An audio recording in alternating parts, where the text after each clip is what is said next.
the Knight Thorns. Last session, they were about to go investigating a crypt after a little jamboree in a graveyard. So on that note, we will go straight into the recap of last session, starting with Edamir. Yeah. Found some people, went to a graveyard, killed some skeletons. Yodi, you go. One out of 10. Anyways, we did lots of shenanigans, spending our week doing lots of different things. Me personally, Iodi kind of set up a tower that they gave us, like, run of the muck of. It's only slightly haunted from what I can tell. People just, like, helping other people put their armor on and disappearing, weird shit like that. No problems. Nothing we're not used to. Mostly, I moved runes around. I read some books, learned some spells, did a little bit of side work for the guards and things of that nature. And then we did a little bit of murder, yep, and now we are going into the graveyard and searching the crypt. And I'll throw it to Marisol. Yeah, so Leo and I went hunting bad guys and almost found some. But instead of finding the real bad guy, we found a lady that was killing all the bad guys. And she offered us 1,600 golds or something to take down a fallen ex-friend of hers. So yeah, we're gonna do that. So we just roped you guys in and left to do that. That's how we ended up in the graveyard. And now we're looking at the crypt. And Calisir, what did you experience? Cal became an apprentice blacksmith to learn how to fix her equipment out on travel. She was also approached by a hobgoblin offering her a bounty for a Ronin who had stolen a spear from his lady. Offered 1,000 gold pieces to get his head and also additional 2 gold pieces for every Ronin head we're taking. So that could amass to quite a lot. She was in the tower with Mador while the others scouted out that we had to go to the graveyard. And she thought that it was Mador helping her putting on her armor, but it wasn't. He was not even in the room, as well as Leo, whose voice we heard, although he wasn't even in the tower. So yeah, a little bit haunted, I think, is the right words for that. So we fought a little bit. We won, but Preacher got a good bashing on the head. So over to him. Why, thank you.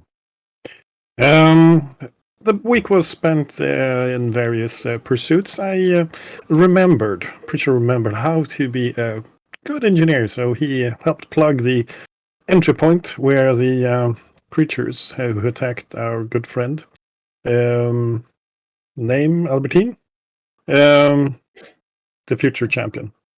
So I helped plug that leak, and I also remembered a little bit about medicine. So I actually read a few books as well, just to brush up my memory. But I am now skilled at medicine as well, trained, which was fortunate since this graveyard promises quite a bit of hurt. A very large undead beastie managed to whack me a few times. So don't know, slippery floor, etc. The lichen of the graveyard things, not fun to play with.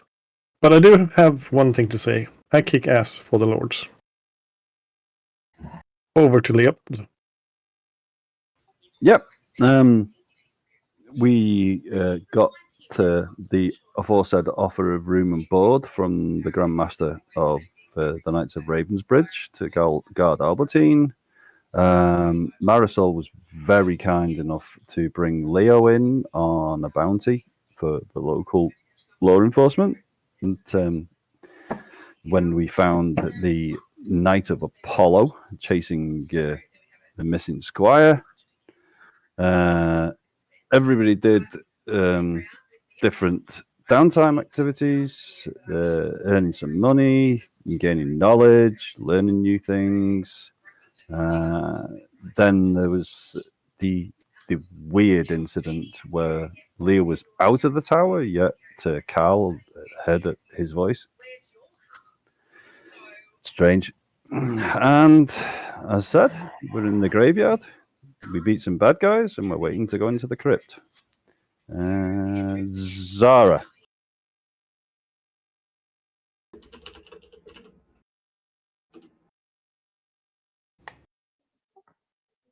Yeah, Zara had fabulous rolls as always last session. So I crit failed but salvaged with a feat my downtime activities, so I didn't get fired.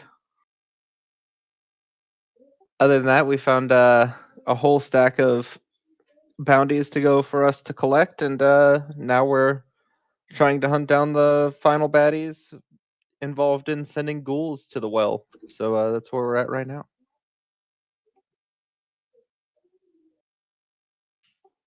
Is that everyone? I think that's everyone. Chago? Was that everyone? Well, how do you do? No, No? matter. Mador. There we go. Let's get Mador in.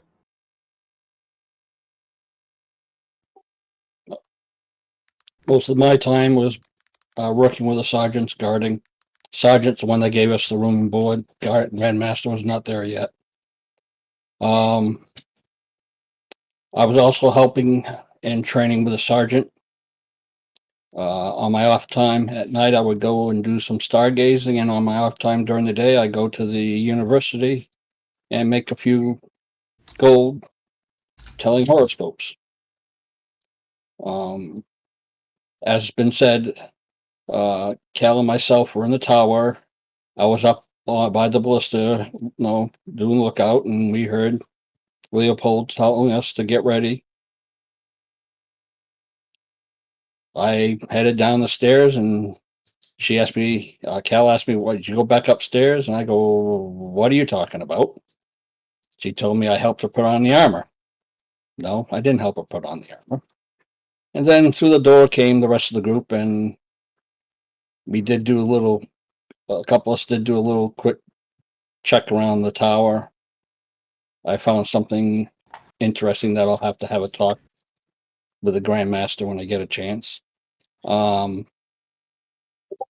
then we headed to the cemetery, where we had, I think there were 2 giant Ogren skeletons, 1 Minotaur skeleton, a shadow, and 2 vampiric mist. And again, the die rolls were not really good for most of us last time. Even the game master, had issues with the rolls too. Otherwise, I think I covered everything. Off to you, Shago.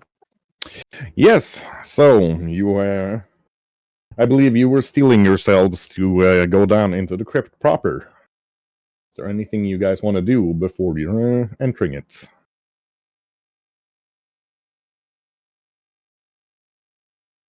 I'll take that as a no. In which case, walking down the stairs to the crypt, you get the feeling that this is a larger area as you enter and see a long hallway both to your right and to your left.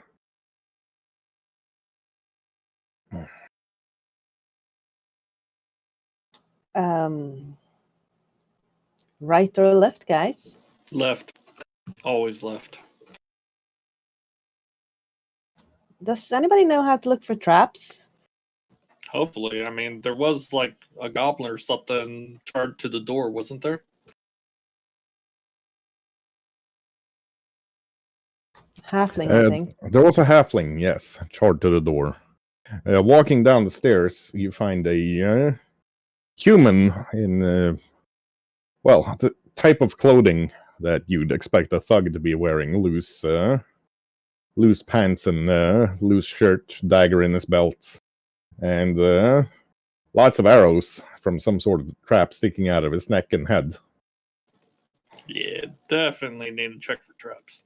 I have some degree of skill in it, but the more eyes we have searching for them, the more likely we are to spot them, and then I can attempt to disarm them.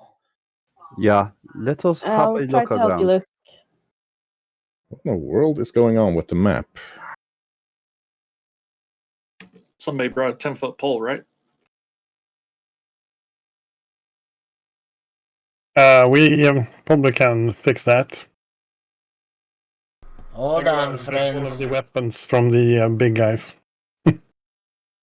I will be doing the looking for traps. On my screen, I'm only seeing me and Roran. I only see me.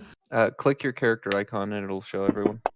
Ah, there it goes. Yeah, that works. Oh, good. Thank you. Oh, wow. Iodi, you go. sneaking up. Which way are you checking for traps, sir? Left is always evil, my friend. Left is always go evil. left. Yes. To the left, as Iodi is looking around, he finds a loose tile that is obviously going to set off something in the roof. He also just easily disables the trap as he finds it. Because this is the exact sort of trap he used to train himself in looking for traps. By some sort of coincidence.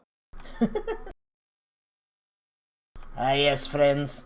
This is a friendly place, full of many deaths. I would be very careful. So I'm going to move Iodi up to the area that he's cleared.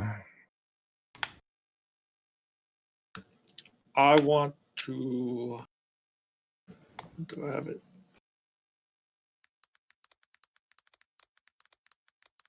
Oh, never mind.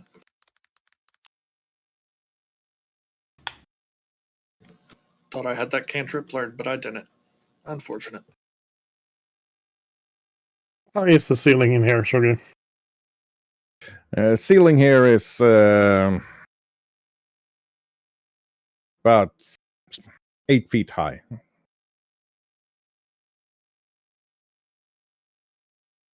Mother, you're gonna have to be careful with that thing.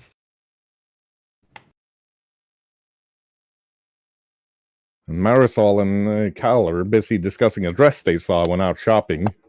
Not really paying attention to anything. I told you it would look great on you. I'm not wearing dresses. You really should. It should bring out your eyes. Bring out my eyes? Make them pop. Ow! That sounds not good. No, it's more like the right fitting for a gemstone. It makes the gemstone prettier. Yeah, it will bring out the color and What she shine said. of your eyes. Leopold's going to have to shout to get heard because he's very far away from everybody except for Preacher and Jarek right now.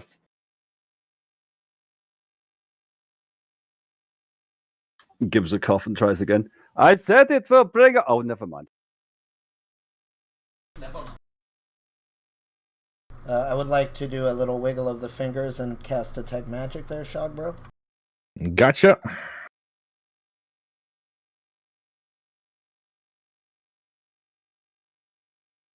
So, I'm assuming you want to move on. I'm going to need a new thievery roll from you.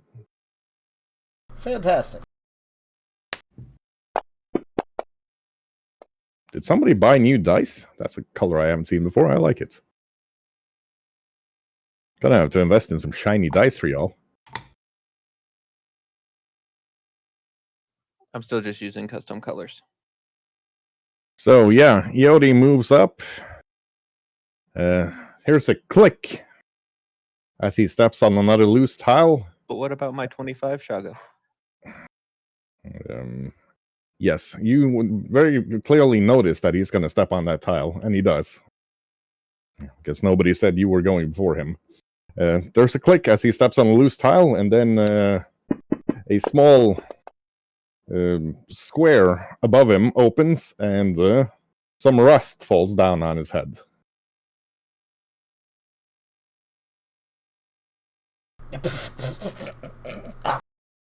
Am I dying? No, but you're coughing a bit. I do not like this place. I have changed my mind.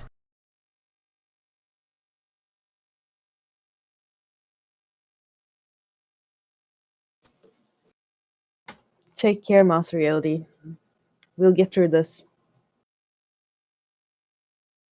Looking down to his right with Detect Magic, Iodi can see that there's a slight emanation of magic from those two sarcophagi in the room to his left, toward his right, the other left. The German left, also known as right for the rest of us. That doesn't yes. make any sense. Well, friends, there is definitely something in there. I will not be opening any boxes today.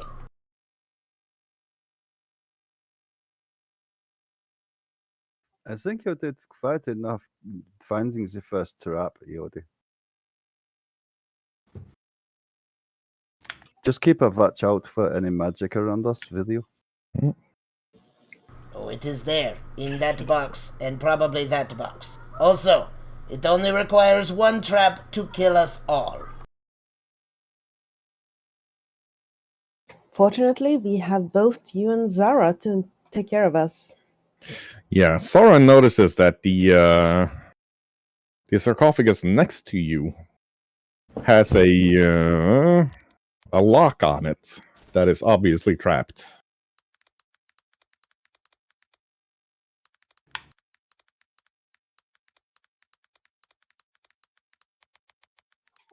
Well, I suppose it depends on whether we're in here just to find our troublesome friend, or if we're going to help the dead ease their burdens. Are you talking about stealing from the dead? I'd never. They should No, rest. this is only to make sure that they are not rising, isn't it? Right? Yeah, this is correct. We have to open it and take the valuable.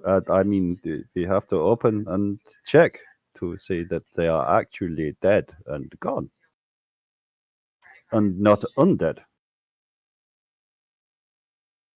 What a terrible idea. I say we walk through, we say, hey, I see nothing walking, we go home and get paid. Well, who's going to open it? Well, Zara? it's trapped, so I said we don't open it and we go home. I am on the record for this. Not home, but not opening.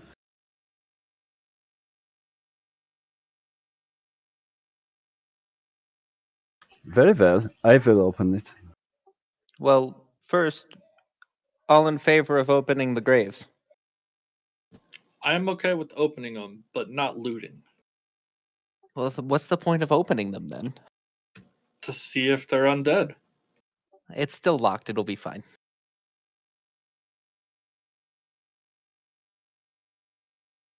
Nothing comes out when it's locked.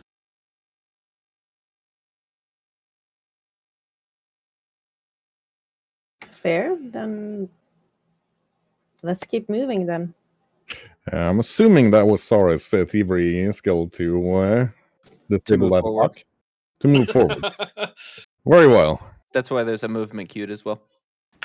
Yeah, Sora moves up, steps on a tile that goes click. 4 little round slots in the left wall open straight next to Sora, and there's a little whoosh of air. And Sora's also coughing a bit from clouds of rust being thrown onto her. So is it just me or are these traps old? Like really old? The No. ones that killed the other guys don't seem that old. Well, whoever's maintaining these crypts didn't go very deep, it seems. Yeah. Although what's not a this reason then? to let your guard down, because the moment one of these was made out of something that doesn't rust well, it's going to be a problem. True. This is true.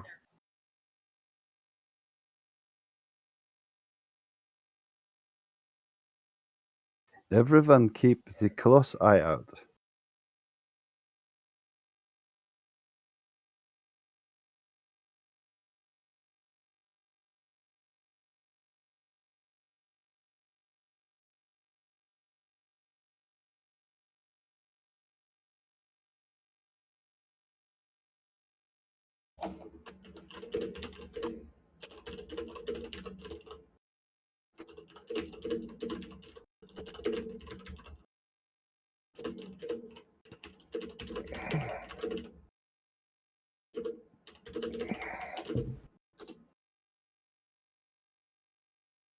Well, moving forward, there's more and more dust on the floor. This crypt seems very, very old. Looking at it, Sorry, can see some plaques in brass or bronze, depending.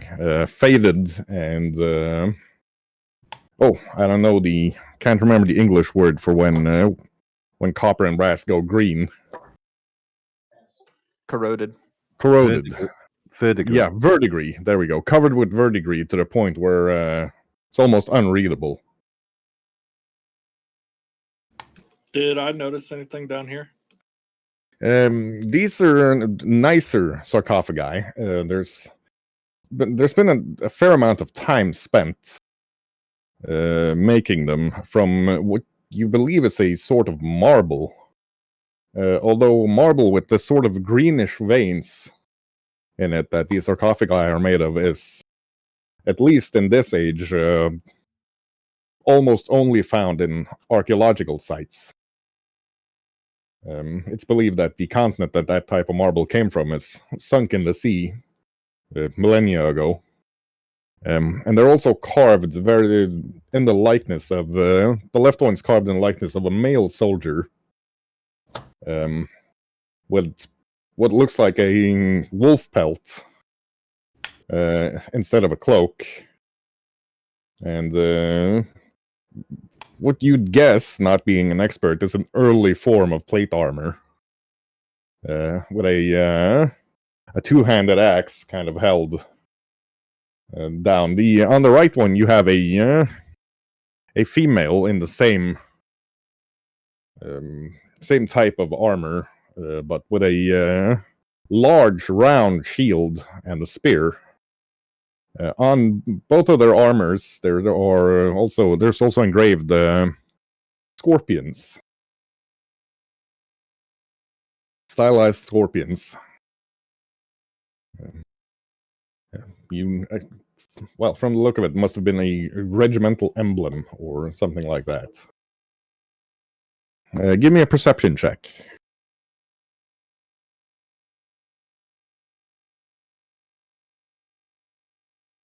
Oh, that was the wrong thing. Yeah, just add your perception to the 13. Yeah, it'll be 25. Yeah, from the look of it, these things are very old. They were painted at some point, probably looking very lifelike.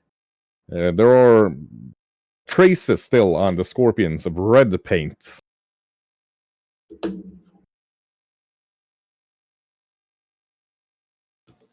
Interesting. I am not trained in like society or anything, so I don't know. I will just move on. That would be a history roll for anybody with that. Or Myths I and have no legends? idea. Myths and legends, yes, that could also work. Or maybe I don't know what the thaumaturge has, because if it's anything like the old occultists, they have a buttload of weird ass rules for exactly this sort of thing. History, there we are. And myths and legends. So together, the two of you can piece together from the what you know is that the Red Scorpions were an elite free company of mercenaries fighting against the Imperial invaders that attacked their lands. The Imperial invaders of that time included the man who would later become Aller. And at some point, the Red Scorpions were persuaded to join his forces when he turned on the Imperial Pantheon after discovering that they were fake or false gods, killing them and attaining godhood himself.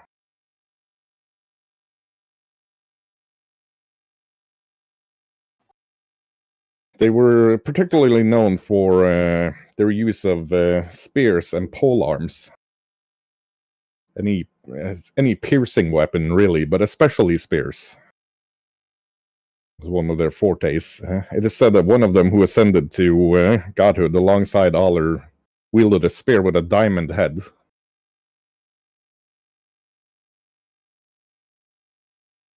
And from the myths and legends, and the historical accounts, they were one of the few forces on the continent the Imperial troops invaded that could not only manage to grind them to a halt, but actually win battles against them.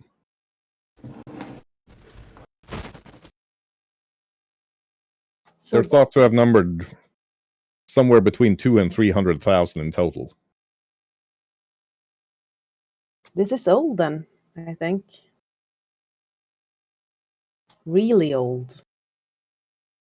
It would date the grave to about 2 millennia before where you are now. Yeah, old. Is this city that old? City is built on the ruins of a bridge from the First Empire, which would predate your time by about 8.5 millennia. Yeah, but this crypt is still standing. That's impressive.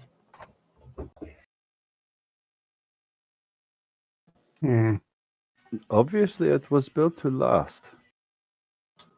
Yeah, everything lasted longer back then. Have you seen the old guard towers? One or two, yeah. Let us see. Sara and Calasir, give me a perception check each. All right.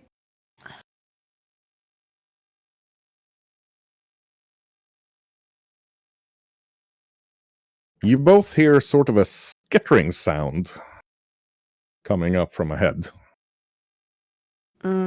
There is something in front. Can I ready an action to Ray of Frost? Anything coming around that corner? You can. It doesn't, from the sound of it, it was far away.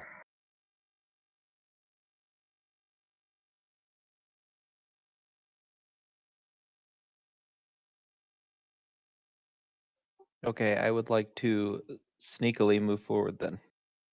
Right, give us a stealth roll.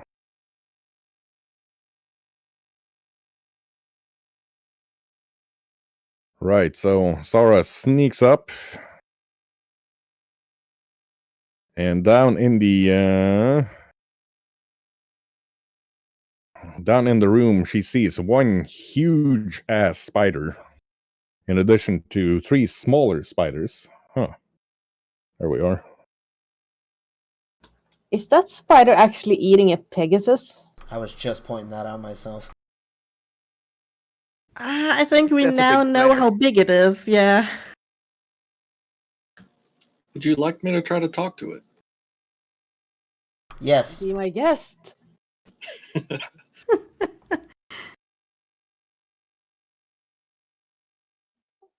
Zara's gonna turn Blanche white and start moving backwards.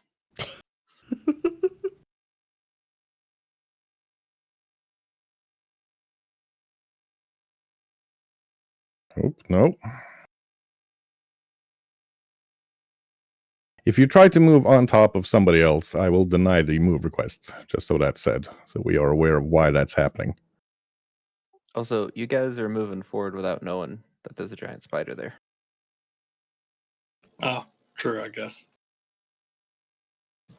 Leo So, what's up sneaking there? behind. Zara, what's up there? It's a spider bigger as a house. It can't be bigger than a house, this place. It wouldn't fit in here. Are you sure about that? I've only been less sure about a couple of things in my life.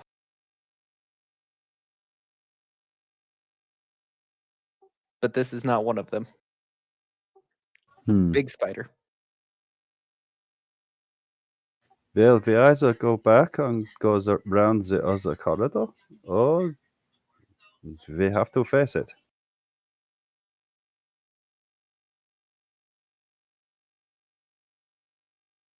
Let's send the fox to go eat this spider. Zara, how big was this spider? Have you not seen a house before? I have seen many size of houses. How big was this one? A nice single family home. Got a place to park the horse. The horse? It was eating.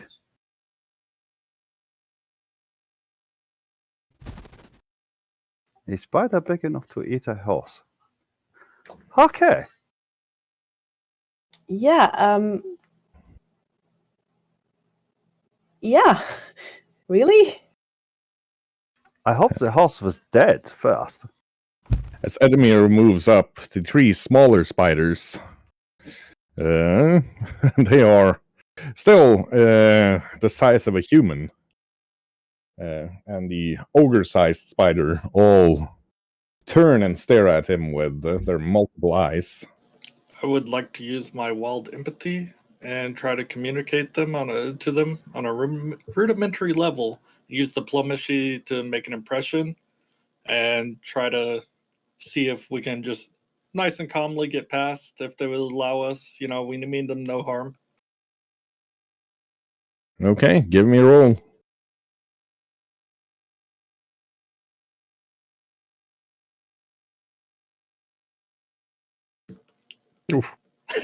Mm. The spiders seem friendly to Edmir. However, you're fairly confident that anything not Edmir shaped that moves into that room will be attacked. Yeah, they're fine with me, but I don't know about y'all. They get Looking f- anything that they don't want to eat up there that you could take away for them? What do you mean? I'm You not clean looting up the some dead. gold and stuff? It's not dead, it's the spiders. You clean it up for them. Yeah. You can see the several corpses. Oh, well, not corpses so much as just skeletons at this point, and pieces of skeletons caught in the spider webs. The entire room is filled with webs. There's also seems to have been a tunnel dug in here fairly recently, and you can see several cocoon shapes. One of them, one of the arms sticking out of one of those cocoons, definitely ghoul-like. It's fine. It looks like they're eating the ghouls. They're cleaning this place up just fine. One of the smaller, and I say smaller to that's a very varying degree of small. Spider seems like it wants to play. Hmm.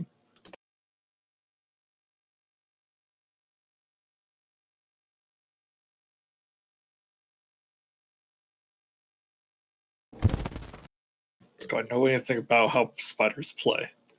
Is it gonna Yes. bite me? You do a pretty good. You do a pretty good job of playing with the spider. You've gotten a real good feel for these spiders, and they seem mostly annoyed that smelly undead things have been bothering them. And it can, yeah. several of them were killed by the ghouls when they attacked. These spiders, from the look and feel you get from them, usually hunt in the crypts, eating, looters and the grave robbers and anything undead with meat still on it. I'll try to communicate with them that if they let us pass, then we will try to take care of the undead. Oof. And Nope. I will cast Disrupt Undead on the ghoul. They don't really understand the concept of letting you pass. They seem confused by the notion. Throwing Disrupt Undead on the ghoul, one of the spiders skitters back into the darkness and comes skittering up with a long pole arm with a hammerhead on it. I will take it and I will hit the ghoul with it. Yeah, you whack the ghoul good, and they allow you to move further in to kind of tenderize the ghouls for them and their cocoons. You can also see now that there is a dead end, only about 90 feet from you, in the room.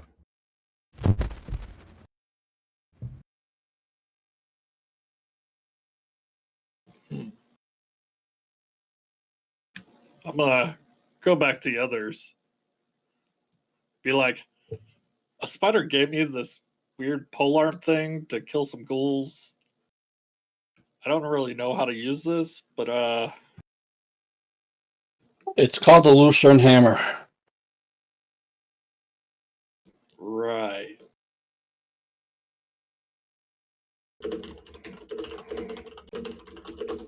I don't know if they'll let us pass. But it looked like it just dead ended anyway. Did you see anything of our quarry? Of what? The people we are hunting, Gedimir. All I saw was spiders and undead. Well, we shall have to go back and check the other passage. Yeah, the Lucerne Hammer in Golden Glen's known as a Bectical Bar. It's this one's of an old make.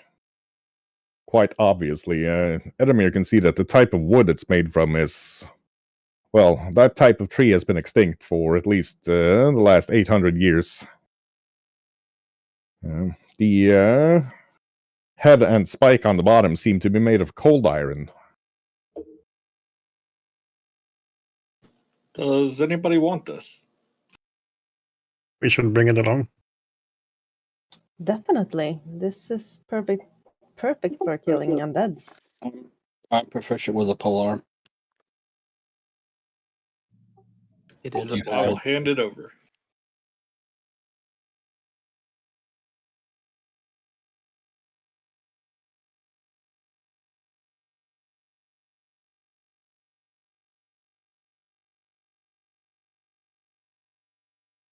Right, I'm going to add the stats.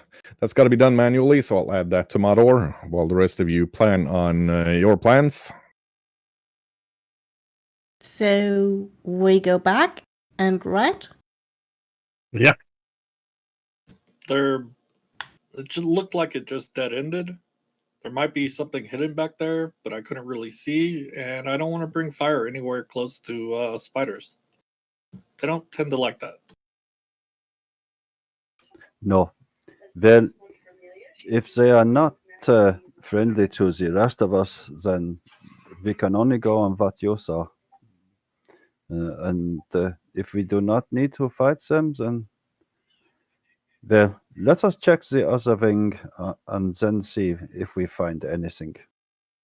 And if it's as big as it was said, then yeah, let's just leave it alone. Yeah. A They're spider, really cute. I'm sure they are, Edemir. But a spider that can eat a horse? I am not so keen to face this.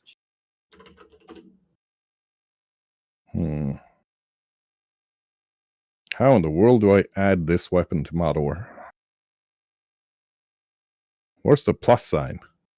You're going to right click under the weapons header and click add weapon. Oh, there we are. Thank you. Good. We have somebody here who knows the rules.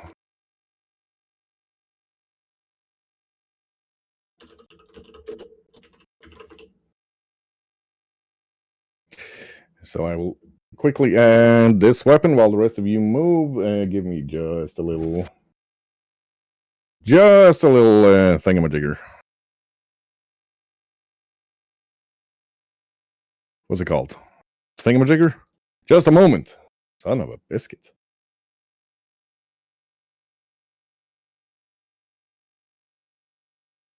And of course, adding these things is always a friggin' nightmare. But we shall get there.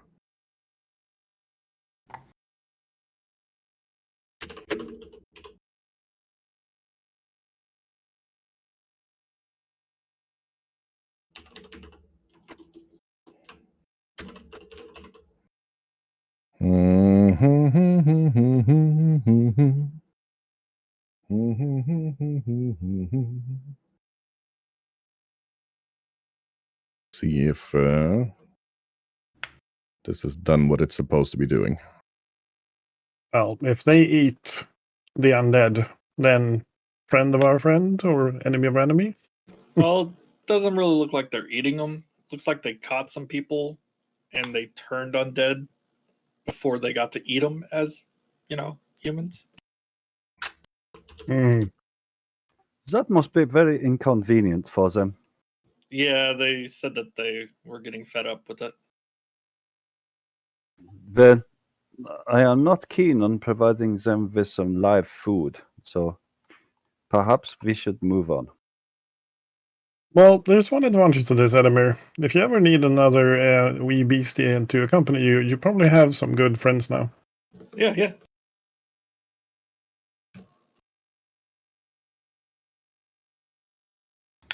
They were pretty nice. I mean, they gave me that hammer thing. That was a double move. Good correction. Does everybody remember where the traps were on the way back?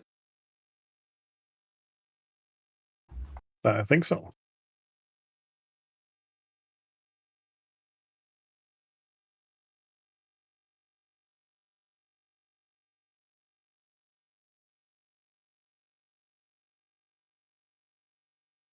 From here, we should probably start looking for them again.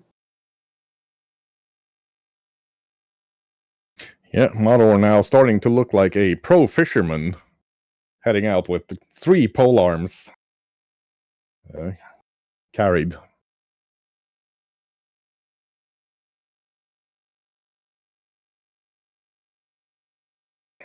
Right. Well, you're in the area you were first in, except for Sarah, who's moving down, and Yodi. I will be brave. I will go forward. That is very good of you, Iodi.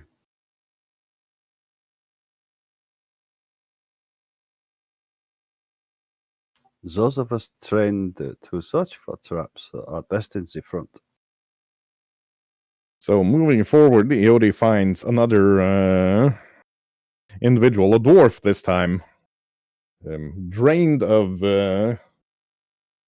all of his liquids, it seems. There's no moisture left in him, and the rune that he triggered is obviously spent.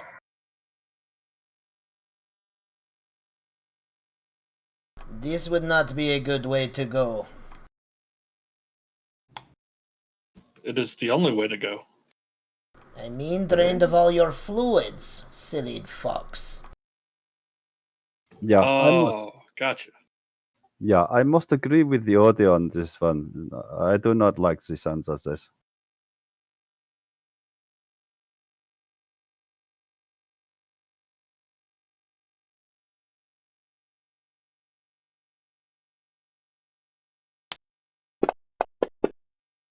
Are these statues an actual thing? Yes, not statues, but ancient armor. Looks to be bronze, now so covered with verdigris that it's probably worthless. Fairly confident that if you try to move that thing, it'll just fall apart. But it's made in the same style as the armors you saw earlier, or the sarcophagi you saw earlier. Has it been long enough that I need to do another detect magic shot, bro? You can cast that thing at will. So as long as you've told me you want to keep it going, I'm not. gonna continue that as we push forward. Yeah, as long as you tell me you want to keep it going, I'm not gonna be counting turns. For some reason, I can also see what Zara is seeing. I could look into this room before my token Yeah, was informed. there's something weird with this map. Okay, good to know. Not all of these tile sets are equally good, sadly, but learning by doing. I stand next to that armor, looking at it quite intently for quite some time. Just lost in thought. Do you see anything? No, it's just that, bronze armor is something that it kind of it speaks to me a little bit. I don't know exactly why, but maybe something in the past. I don't know. Don't touch it. It looks like it'll fall apart and make a loud noise. I don't intend to touch it. Perhaps it triggers a memory for you, preacher. Could be.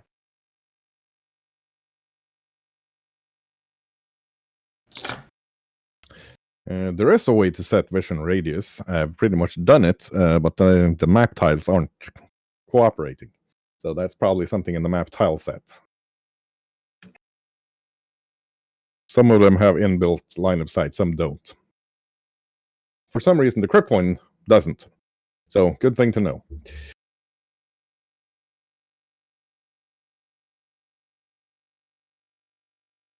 Do I detect anything in this room over here, Shog, bro? Yes, there's a faint magical trace on that sarcophagus as well. That one seems to have been made for.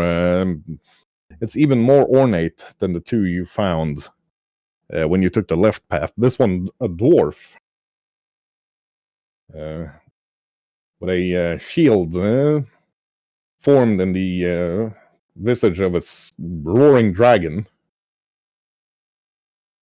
and a very nice-looking warhammer, sort of what do you call it? Built in into the marble, cut into the marble. Oh yes, we are finding many fancy body boxes now. Is it normal for two different factions to be buried in the same crypt? Depends on how they got on. I have seen crypts where there are as many as 3 or 4 different groups in them. Suppose that depends on if the factions are related to each other in some manner or another. Yeah. If this was a grave after a battle, then you could find both factions buried here. Yep, moving forward, Sara finds a pit trap that's already been disabled.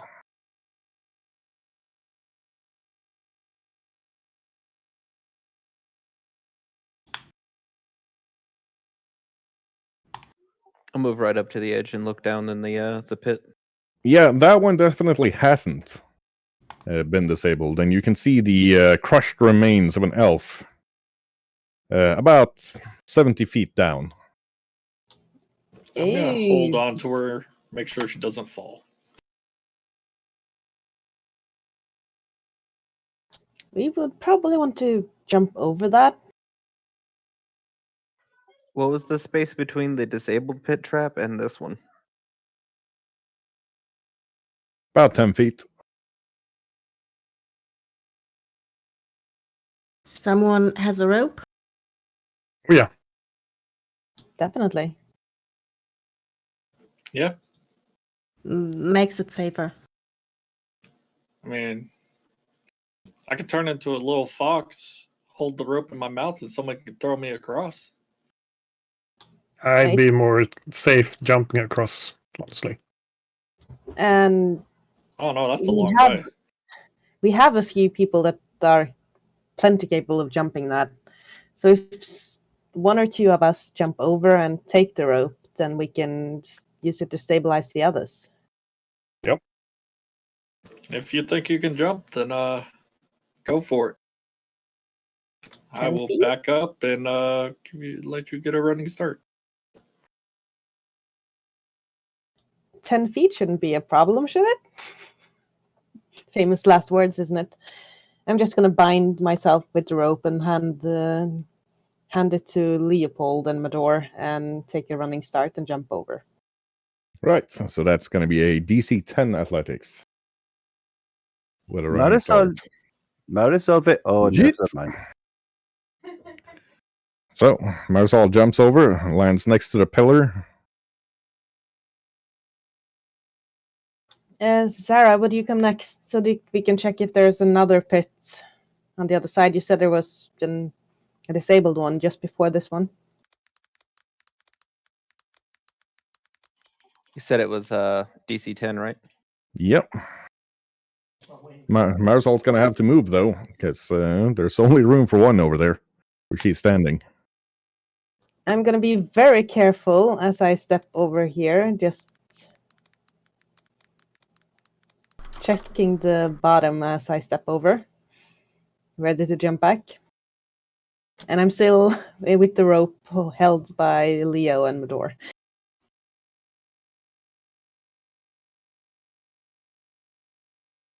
All right.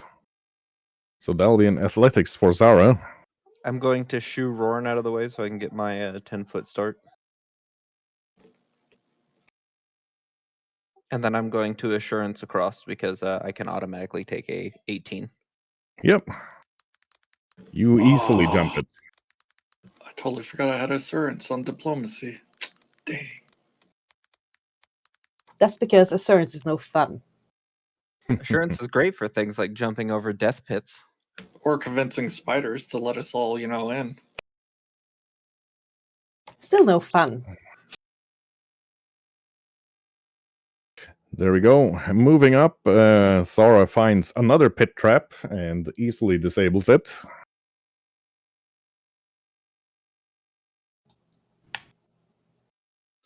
Well, that should get us a little more room. Then I will move a bit further away, still holding onto my end of the rope. Is this a stone pillar right next to us? I thought it was Yes. one of the tired statues. But if it's a stone pillar, then we can bind it here. So moving up, Marisol sees.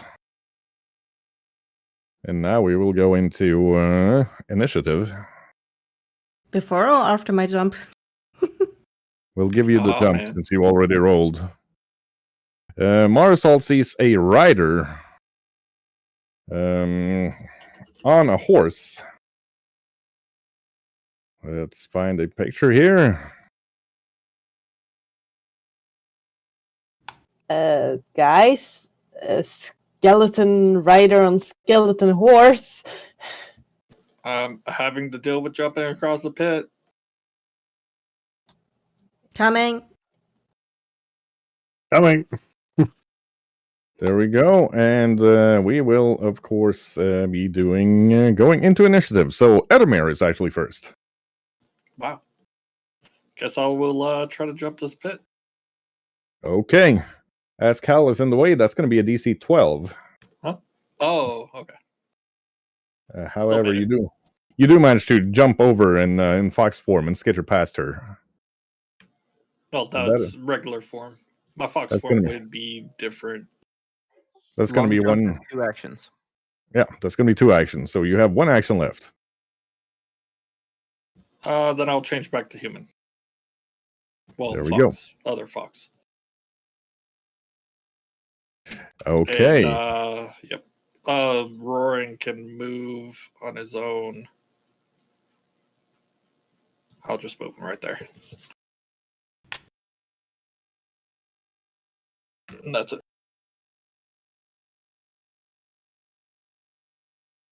Right. This rider and horse charge up.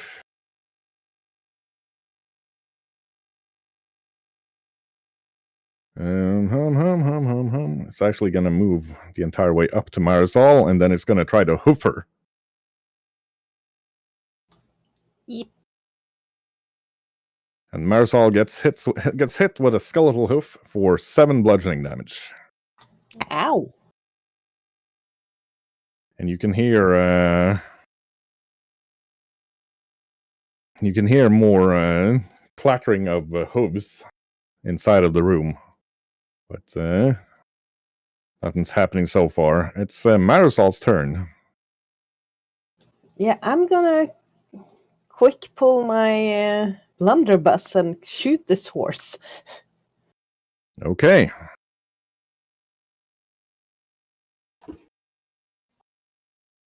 No, I'm not, apparently, because I can't roll anything higher than a 3.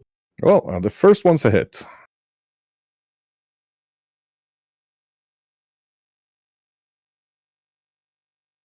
Bang.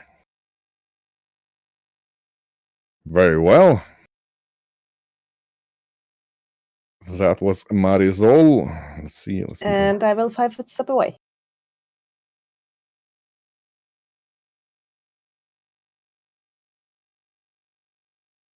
Okay, that takes us to Preacher. Okay. Advanced shenanigans coming up.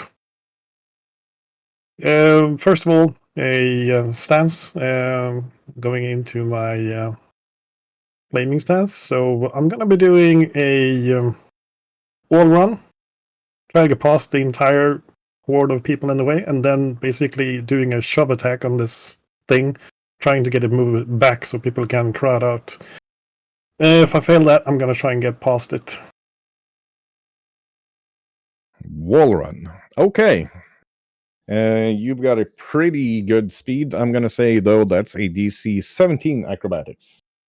Yep. It's a long wall run to do.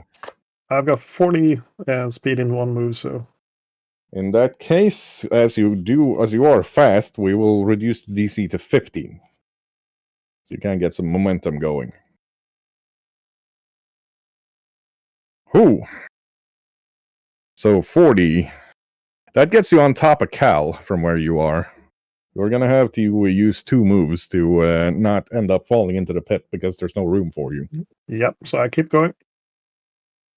Right, keep wall running. Still a DC 15.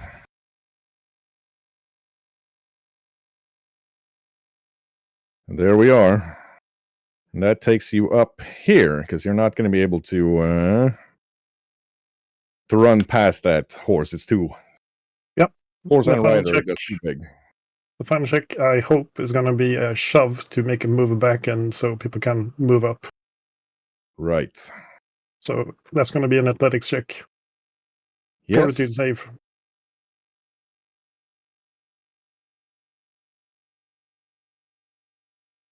Oh, wow. Yeah. Yeah, you definitely yeet that horse. A critical shove success is 10 feet. That's 10 feet. Can stride after it if you want. Yeah, I want to keep in contact with it. So you are striding after it. So there you go. You can now see a lot more of these things down here. Okay. The skeletal champions in the back are mounted on the horses, so tokens are just here to keep me from getting confused. So there's a rider on this horse in front of us? Oh yes, just waiting for his initiative. And then we have Zara. I'm gonna move here. Okay, in that case, the skeletal champion on top of that horse is going to take an attack of opportunity with his lance.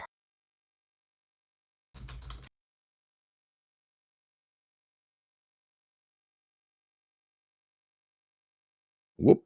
Pokes Zara for 7 damage.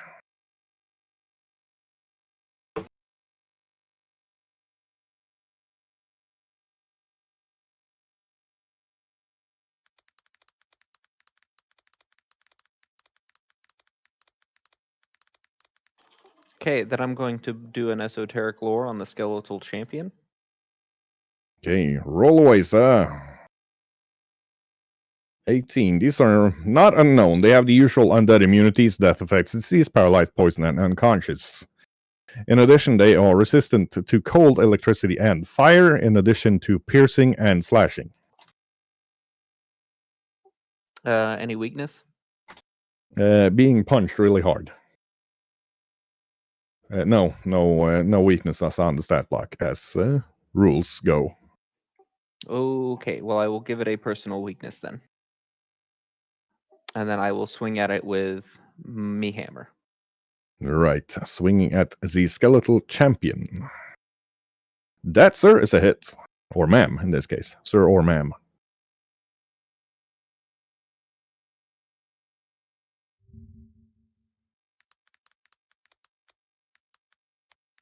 For 18, that is a you hit that thing straight in the face, taking off the jaw, and good piece of skull. It's not quite out of the fight, but it definitely knows it's in a fight. And that was my 3 actions. Right. This Karen White's gonna move up here, and then untis. It starts singing its horrible funeral dirge, meaning I will need a DC 21 from everybody on the right side of the pit. 21 what? DC 21 will save, please. Why does it have to be Will?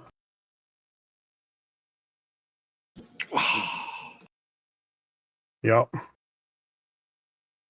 That is a scary frigging song.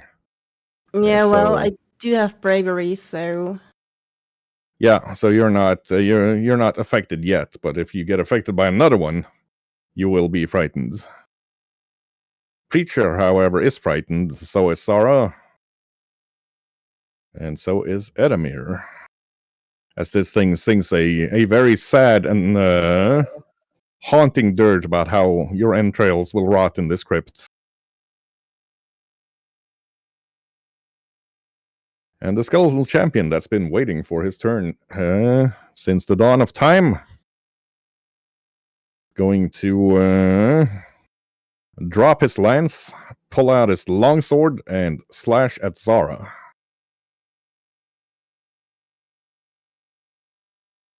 Oh, my bad, Zara. I didn't see you getting a success there. There we are. He does hit and slashes Zara across the face for another 11 damage. Just check that I didn't give Zara frightened here. I did. Zara actually succeeded in her save. That takes us to Modor. Not much I can do. There's no room for me to jump on the other side. You can't delay until Cal is moved. Then I will delay until Cal is moved. Gotcha. Leopold. Can Leo get a bow shot at the horseman? Yeah, the horse might be skeletal, but it's still a horse. He's way taller than Preacher and Zara. In that case, The way he's hunched over, his back muscles would probably be hurting if he had any.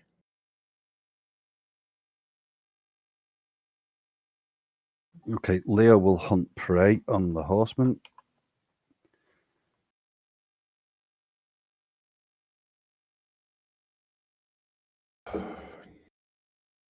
Yeah, that goes straight into his shield. Clink. Okay, you make another turn. And that one also goes straight into his shield. Clink. You'll command Cherrick to move up for his last turn. Hunt prey, is that a free action? No, it's not. You're Nope. right. That's my 3. That takes us to the man with the plan, the kobold with the snowball. EOD. Never mind. I am going to ignore whatever that was and shuffle forward. And then I will use my 2 to point a finger at the rider on this horse, and I will do a Ray of Frost, as I believe I am in range. Yeah, I'm good. So I will spew the Ray of Frost at this man on the horse. Gotcha.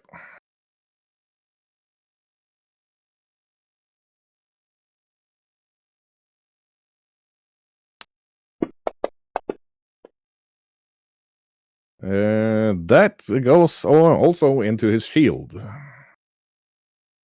That's my turn.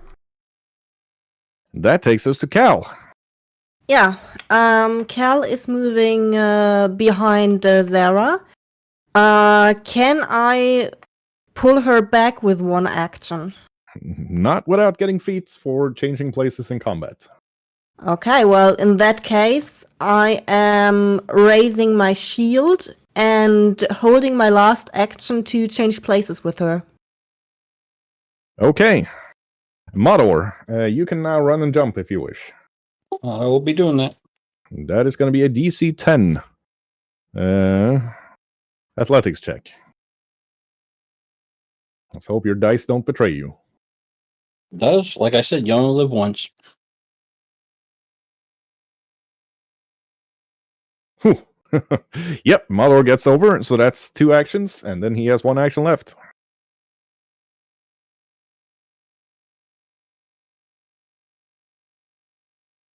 Marisol, your camera seems to have cut out. I will take a look at that. It's hard when I can't see it myself. And I will try and move up behind Preacher. Yep, that's easy enough for you to do. With the Lucerne hammer out. Oh yeah, you're ready to bonk. Be aware, the Lucerne hammer has versatile, so you can do either piercing or bludgeoning damage with it. Well, we're going against boneheads. It's going to be bludgeoning, definitely. Yeah, I didn't expect you wanted to try to poke them. The lack of organs kind of makes sticking them with something pointy less effective than it could be. That, however, takes us all the way around to Adamir. I'm going to need a 1-minute break. We don't need to take a longer break. We'll do it after this fight. But I'll be back in just a moment. I'll let you discuss strategy while I'm gone. All right, so I would say Zara is definitely going to change places with me. Yeah. I would Yeah. agree with this. we need to make that feat so we can take it, all of us, because we are definitely switching places during combat. I mean, yes, I am way back in the initiative, but I didn't expect someone who was already hurt to go into the first row. We didn't know they were there, okay? I meant Zara. She knew that there was an enemy. She was heading straight to it. Well, the one that hit me is this one around the corner. I didn't expect to get hit like through the wall. Was it? No, it was the right that hit you. I thought it was the Karen Wright that hit me because it was the Karen Wright's turn. I took the damage. Uh, I got am stabbed in also the face approaching as well. I am concerned about Preacher. Do you need to change places with Mador? why? He can fight in second row. I can't fight in second row. I was just concerned about the damage you took up top. That was all. True. Probably won't last if I try and go into the middle of all these things. So we should definitely try to stay in a place where there can only be one rider. We can't do anything about the rides that are attacking from distance. There we go. Edamir. Okay. I will move there. Actually, I'll just stay where I am, and I will cast Disrupt Undead on the Skeleton Rider, Go for it, sir. which is a Fortitude save. Oh, it's just a straight up save. What is the DC of that? Is it 19 or 20 now? It is 20. That is a success. Don't know if it takes half damage or not. Is it a basic save?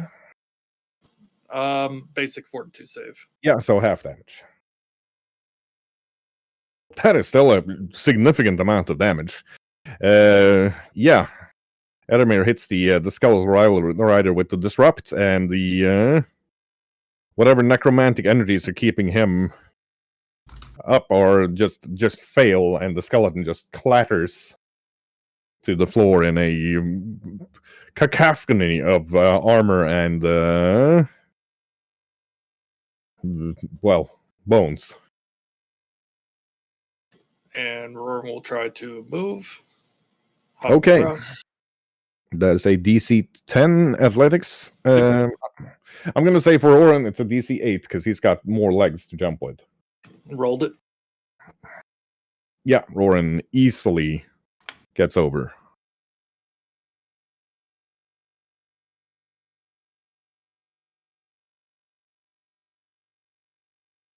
And then with my last action, I will move here also.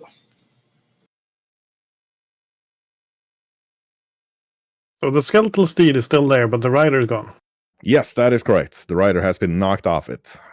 Hmm. And that will be it for me. Speaking of skeletal steed, this thing got pushed by a preacher, and it's none too happy about it, so it's going to try to hoof him in the face. That is a big old miss. That is a slightly smaller miss. And that is a big old miss, but no critical misses, actually. Damn. Right. It's some Tams. That takes us to Marzal.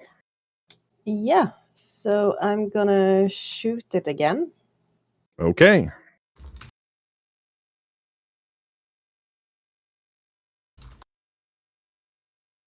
It went a bit better this time. 2 hits.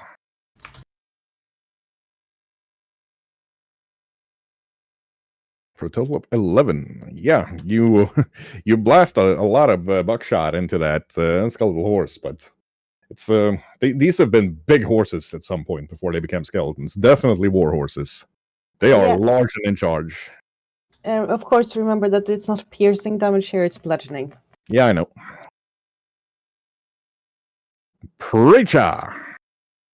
All right. We're gonna go with flurry of blows and powerful fists. Okay. Smack it up, smack it up, smack it up, smack it up. Oh, wow. I would say that's a That's a hit and a critical. have at this horse. Yeah, Preacher just goes to town on that skeletal horse, reducing it to a cloud of bone dust. And it is dead. You still have 2 actions. Describe what is in front of me. Is that a pillar to the 2 steps forward? No, that is not a pillar. That is a brazier that is actually lit with some sort of oil. And the ones past that behind is it the is sarcophagus.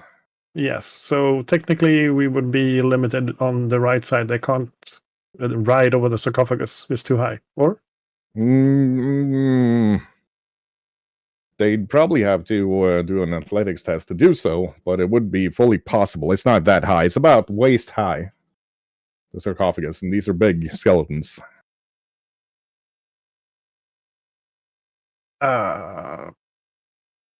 okay. I have to pick up and see what I do now. Yeah, I'm moving forwards. God dang it. We have to have some initiative, but I'm not going to be. I'm going to force him to take that athletics check and be very bad at standing. So I'm going to move up there and hammer this guy once. Right, and that would be with your third attack penalty because you used the flurry of blows. Yep. Yeah, he easily dodges that. Yep. That takes us to Zara. Zara's gonna step here, Yes, which should let Calazir step forward for that held action she had. that is. Well, held actions don't go from turn to turn. Well, they do actually. Yeah, that lets Kalsir step up. Hopefully to my left. No, I actually try and say that. Left!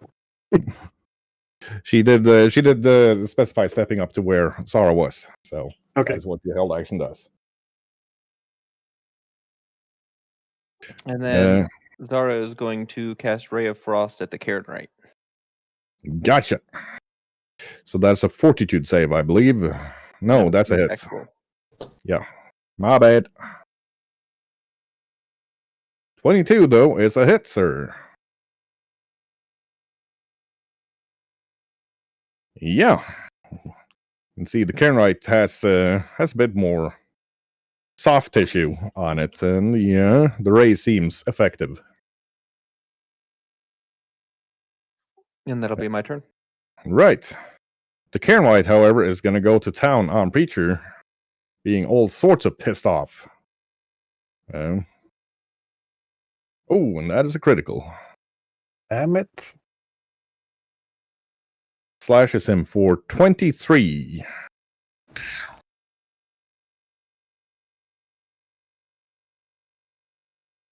And you can see it's kind of draining life from Preacher with the blow and growing stronger as it smacks him. And it's going to go for him again. -5, 27. That is not a critical, but it is a hit. For 8 damage. And I'm down. And the Cairnite seems uninjured. The damage from the frost spell completely gone. The other one is going to come running up. Let's see, where was he? Yep. Can't actually get that far. Can get there. Come sprinting towards you. Well, Preacher is down. -3, so Yeah. Mador. Zabu. Question we fought the Karen White before up in the garden. I'm trying to remember what he is immune to for a weapon damage.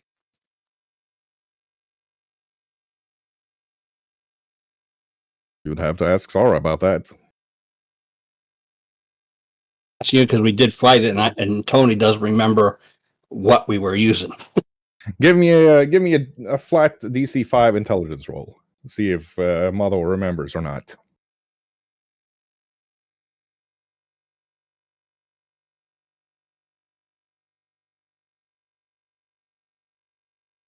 Yeah, Mador does remember that slashing the Cairnite with the glaive seemed effective. I'm switching to glaive and moving forward. Okay. You will not be able to strike from there because that would be you won't actually have an angle through the corner. Okay. You'd have to get up behind Preacher to Okay. be able to get at it. Yeah, the map threw me off, so I would have gone to where. Yeah, no worries. I assumed it was something like that. So you changed weapons, you moved, and you have 1 attack. I will, as it's been a while, point out that you do have a feat called Power Attack, which is super handy when you only have 1 attack. Yeah, I know. I was going to be using it, but you said something to me before I had a chance to do it. That sounds like me. It's a 2-action one, though. My bad. I can't. Not a That's 1-action. why. Yeah. So I only get 1 attack, but I'll hope do my best. Yeah, Modor attacks with the glaive, but this Wraith's been in a fight before, or White's been in a fight before, and blocks it with his longsword. Taking us to Leopold. Okay. Leo will command Cherek to stride up to the pit and try and cross it. All right, so that'll be a DC 10 athletics check for Cherek. Sorry, that's acrobatics. There we go. Oh yeah, Cherek even does a little flip, jumping over that pit. Lands on his hind legs with his paws kind of out, looking all sorts of fantastic. Leo will just look for. We'll just do a 5-foot step across behind him and look to see if he can make a shot. I do not believe Leo has any shots currently. Then that is his turn. The Eater of Sheep. Yes. What a lovely location. I will move to the edge of this pit, and I will stand here.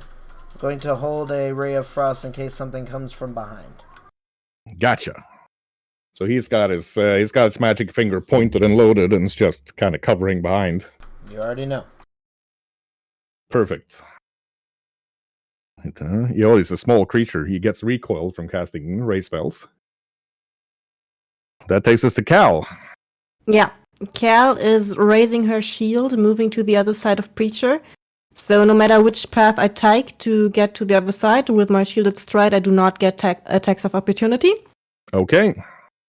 And I am going to attack the enemy that just hit Preacher. Oh wow, that's a solid hit. Yeah, Cal definitely hits that thing. Let me check that armor class. Please tell me it's a crit. Let me put on my glasses. No, it is not a crit, but it is a hit. Okay. And of course, it's minimal damage. She bonks it, draining away some of the stolen life force from Preacher and chipping the paint on its armor. And that takes us to Edamir. All right, I will move up to there and cast a level 2 heal on Preacher. It is not your time. Stand up and fight.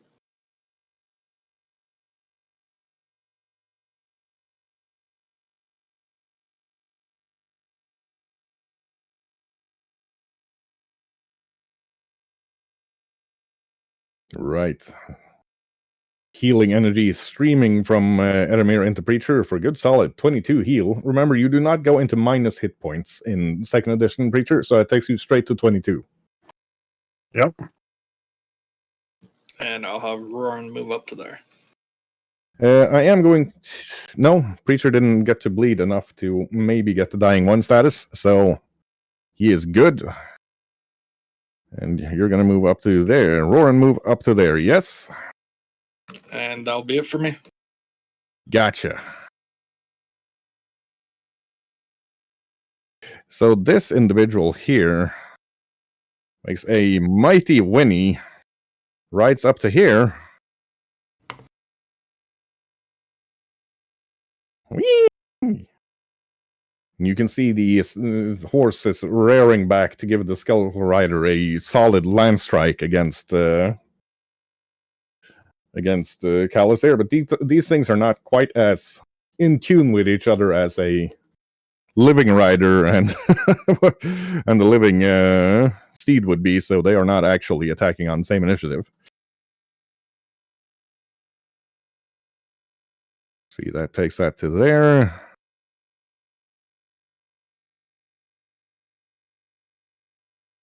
And that takes the Marzal. Yeah. So it now showed up a new one over there. That's well within the range of my blunderbuss. Contrary to popular belief, shotguns will work at more than 30 feet. Those are 2 hits, yes.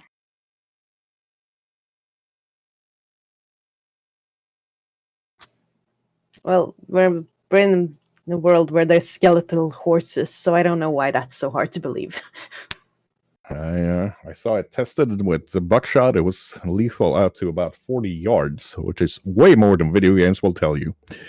So Marisol takes 2 shots, blows a good chunk out of that horse, but it's still up and running. Preacher!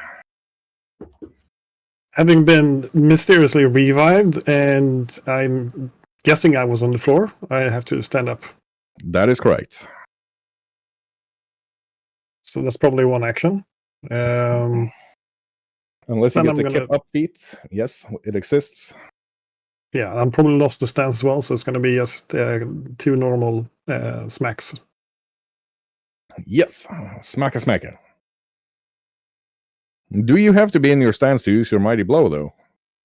No, the powerful fist is a different thing. Okay. But the sparking embers is a different thing. So I'm actually going to spend 1 action to go back into the stance. That's going to be the last one, so I'm just going to hit him once. Yeah. 40 yards, I believe, is about 1 blue whale, which converted to US is about a football field. Yes, that is a hit, Preacher. Then he takes 14 damage. Bam! Preacher gives him a good wham around the over the jaw, and he's definitely not loving life currently. And Zara.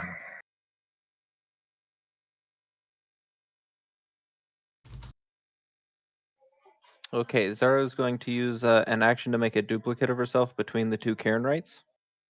Gotcha. She's going to swing at the one closest to the wall. Yep, the one that's been taking a bit of a beating. It does, however, block her blow. She is then going to break the second one that was between the 2 Cairn Rights, so she is no longer there. And that'll be my Aha. turn. Zara does all sorts of fun shenanigans. The Cairn White, again, is going to go for Preacher. Smacks him but good.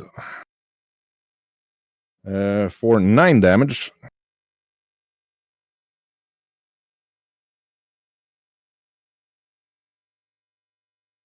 And he actually manages to dodge the second attack. The other Cairn White is going to go for Callus here. That is a hit. I am using my shield block. Right. And that blocks 10 damage, is that so? It blocks 8, but I am using the aggressive block, so I can try to disarm him. Okay, do so. You take 3 points of damage, though. And he is not disarmed. 3 points of damage, alright. Then he's going to smack Calazar again. Cal, however, defends herself easily there. The sword clangs off of her shield. And then up to these bros. The one that's been rearing up is now going to take his lance attack at Cal. Completely whiffing it. But does manage to hit on the second one. So that is going to be plus the jousting. She takes 1 point of damage. As the shield still blocks 8. Oh, thanks. That was that, bro. This one's going for Preacher. He easily dodges that. And on the second one, he easily dodges that as well. And this one, the third one, is going to go for Cal.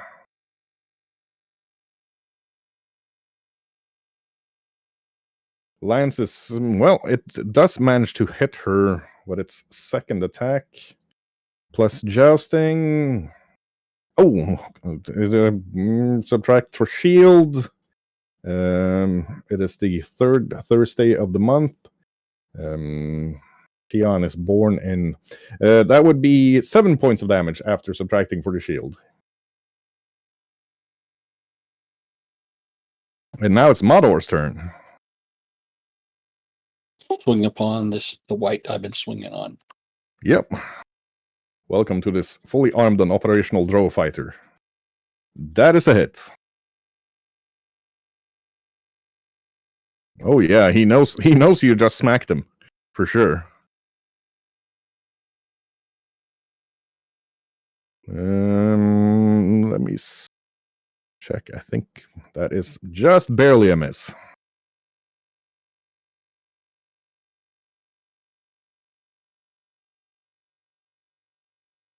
And again, just barely a miss.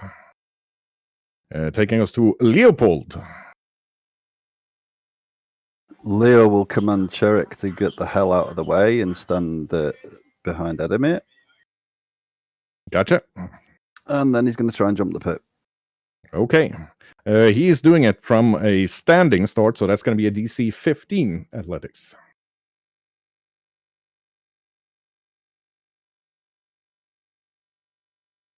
Oh, Really? Uh-oh.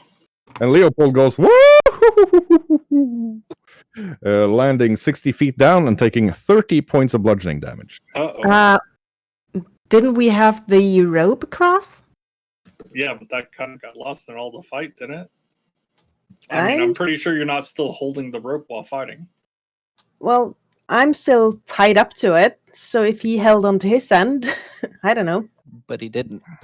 Nope. He's been shooting with the bow and arrow. Very hard to hold the rope while you're doing that. So that is a pretty long fall. He goes oomph as he lands. Actually, pretty easy Ow. to hold on to. No. Big old no. You don't hold a big old hemp rope while shooting a bow and arrow. Just ain't happening. So that was Leopold. That takes us to EOD. Man. I don't like this pit. Neither do I. Ow. Should be a rope lying on the ground somewhere there. Yeah, over by Marisol. Just be glad you're not fighting an ogre, or Marisol would be an improvised yo-yo before you knew it. All right. I call this one Walking the Adventurer. Like, All right. Eodi's gonna shuffle around a little bit, and he's like, man, I do not like this. I do not like it. And I will take my 10 feet and try to jump across this stupid pit. right, running start, that's a DC 10 athletics.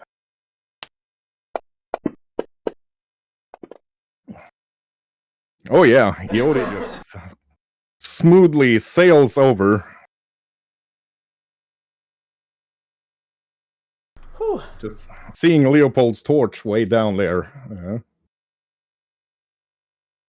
And that's 2 actions to jump across, right? Yep. Then I will move to here for future endeavors. Gotcha. Not even close. That takes us to Cal. Yeah. I am going to attack the one in front of Preacher once. That's a hit, ma'am.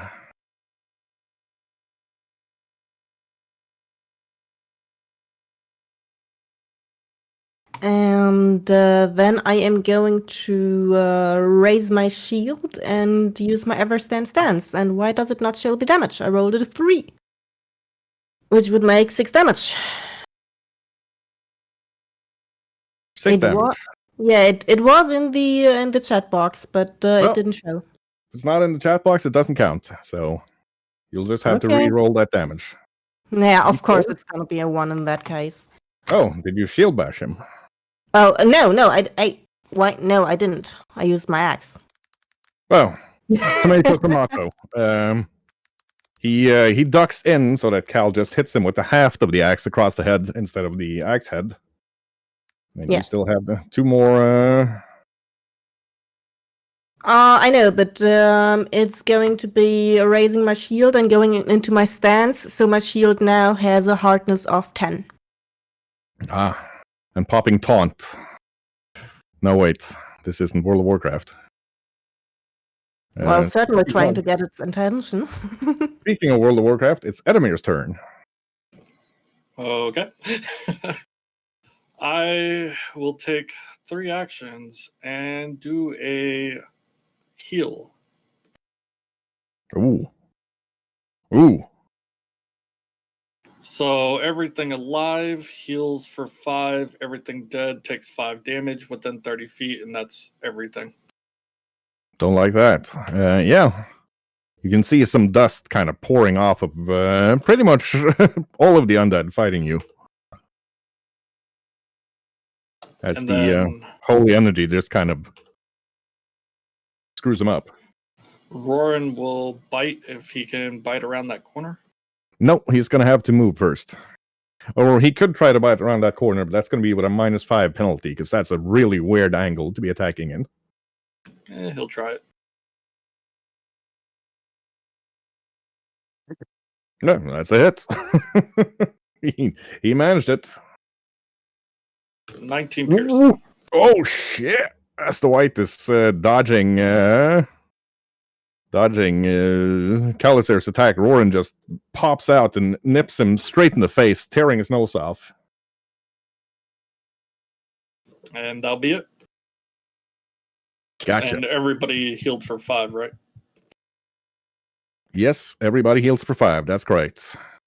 So this skeletal horse is gonna be trying to do nothing because it's got a sarcophagus in the way. So does this one. So does this one. These things do not have reach for some reason. Maybe because they need their weapons to stand on. Marisol.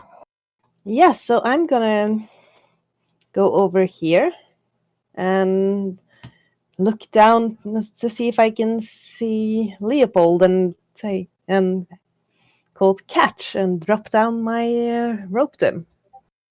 Right. So how long is that rope?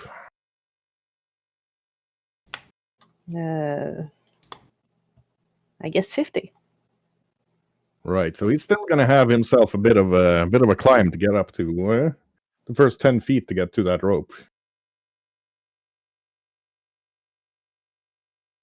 You'll just have to try because I don't have anything longer. If I'm gonna have to make it longer, then you'll have to wait. Just jump up and grab it. Preacher.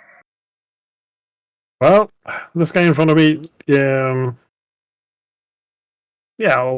just gonna have to beat his ass. That is throw blows. Pabra, pabra, pabra. Probably missing. Those are 2 misses. Okay, we end up with one more then. No. And a 3rd miss. Preacher's just kind of out of his game here. Shaking a bit. Zara. Excellent. Same rodeo. We're gonna make a duplicate of ourselves, swing at the cairn right by the wall. Gotcha. It blocks it again. And then I'm gonna dissolve that illusion. Right. The cairn right by the wall is attacking Preacher again. That is a hit for 10 damage. And that is so close. By a hair's breadth, Preacher manages to dodge the second attack. This thing is confident in its combat skills. It's going to take a 3rd attack, at which it actually hits with, for 9 more damage. You can see the damage you've done to it kind of fading away.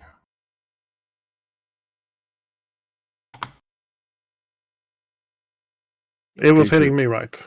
Yep. Then I go down again. Oh dear. The other one here is gonna go for Calisir. Actually, no, it's gonna step up. Slash at Calisir once.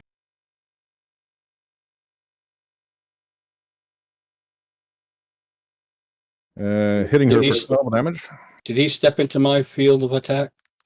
He stepped into it, yeah, but not out of it, which is what Okay. triggers an attack opportunity. I'm definitely No, he shield- definitely moved through it. Shago, he triggered.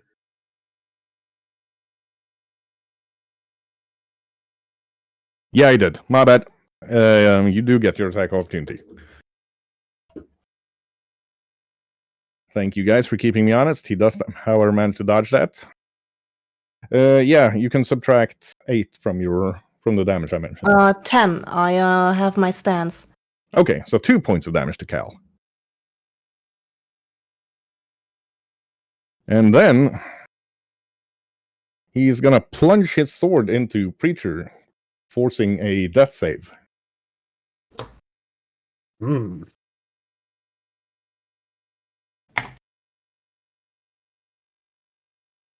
Which Preacher deals with. He does, however, gain from being down and getting stabbed the dying 1 effect.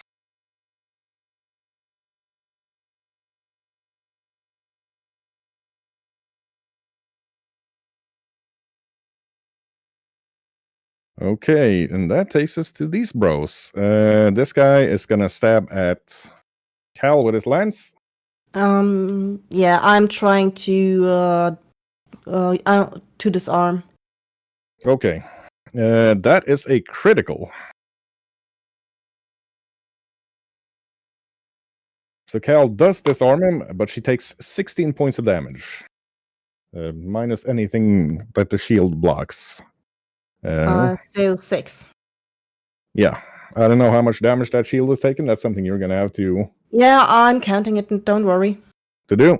Thank you. And then he gets disarmed. Seems pissed off. Draws his sword. The other one here, not quite as savvy at fighting as the whites, is going to go for Cal now that his initial target, the Preacher, is down. And that is a miss. And then he actually manages to break his lance and kind of trip up the white attacking Cal. And the third one also going to go for Cal with his lance. That is a miss. And he also manages to break his lance. They are drawing swords. Mador. Question for GM. Yes. Can I stand over Preacher as trying to protect and still fight? You can give me a DC 10 athletics to just change squares with him now that he's unconscious. If you manage it, it's 1 action. If you fail, it's 2 actions. Nope. You did that just fine. I'll swing on the one I've been swinging on. Go for it.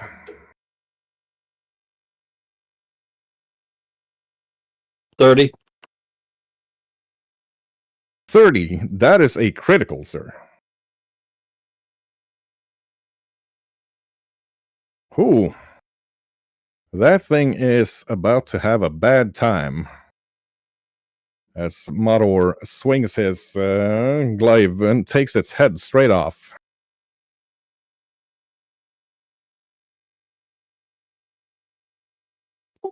Can I swing on a new target or not? You can. You only used 1 action to switch places, so to speak, with the unconscious Preacher.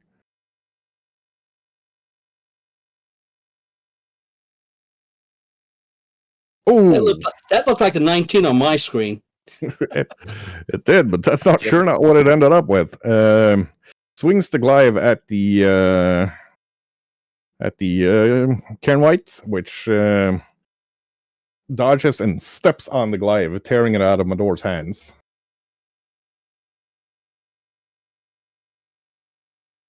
It is now Leopold. Leo is bruised, hurt, and extremely annoyed. Athletics DC to climb or jump up to that rope, whichever's the lower, please. Yeah, you Shaggy. have no chance of jumping there that high, but I'm gonna because that's a 10 feet jump from a to height standing still. You're not a lion, but I'm gonna say DC 15 to climb the first 10 feet to the rope There. easily, and then a DC 10 for the rest climbing with the rope. There we go. Yep, and you spend your 3 turns getting up.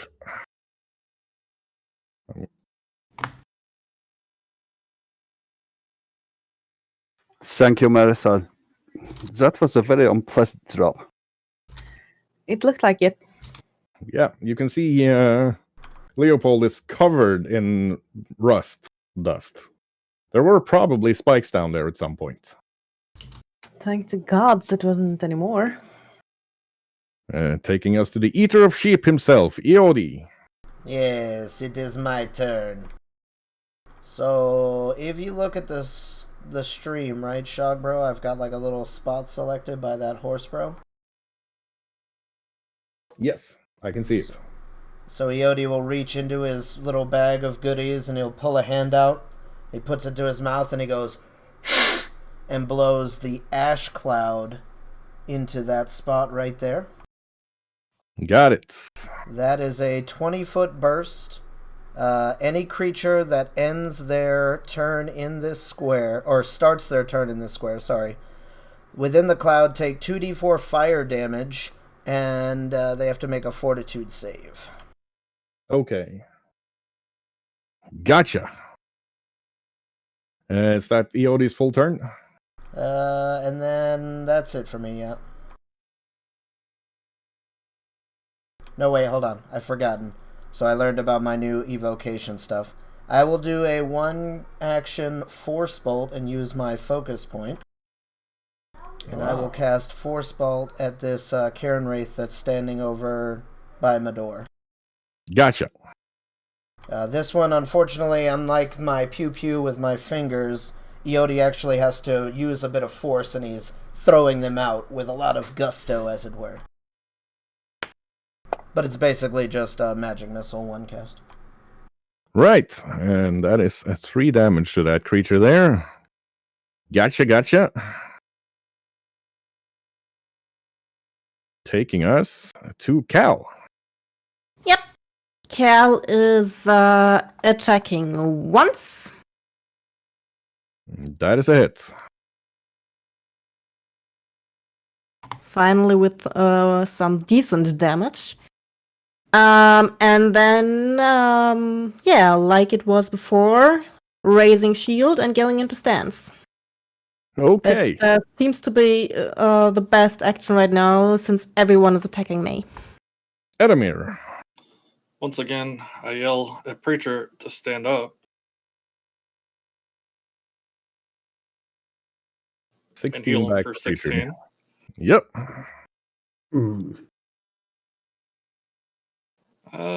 Can Roran squeeze through there? I'm going to say yes. And then I will command him so he gets an additional action and have him attack the Karen right.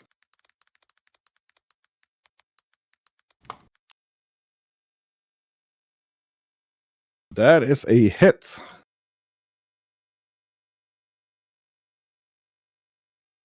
Oh boy, Roran can bite, can he? There we go. And that will be my turn.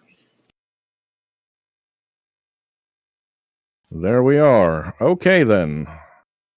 That takes us to this horse. Which is not going to do anything currently. This horse, however, is going to hoof Roran in the face. That is a miss. That is another miss. Horse don't care. And that is a third miss. Damn. Which Okay. horse is that?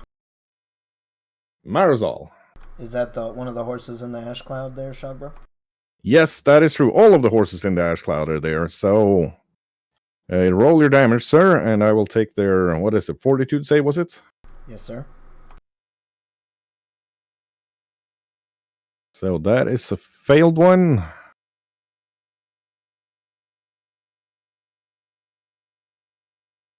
Failed one. And the failed one. They all failed their saves. So they're dazzled for 1 round. Lovely. That's a flat 5 to be able to attack. Doesn't do much. Doesn't change much, as none of them actually managed to hit Roran. Marisol moving up. And then I'm gonna shoot at the one on the other side of that sarcophagus, I guess.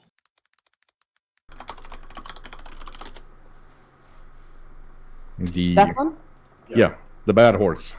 Bad horse on the other side of the sarcophagus or whatever that thing is. Yes.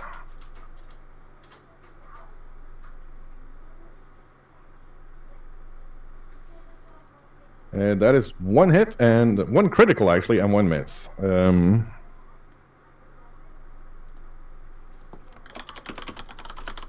Wow, your dice are on fire today. Yeah. Best critical ever.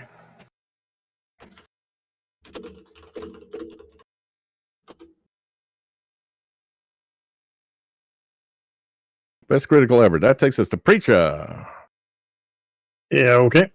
First action, I'm gonna use my key force to heal myself of 8 points. It's last point I have for this fight, so what's that gonna count?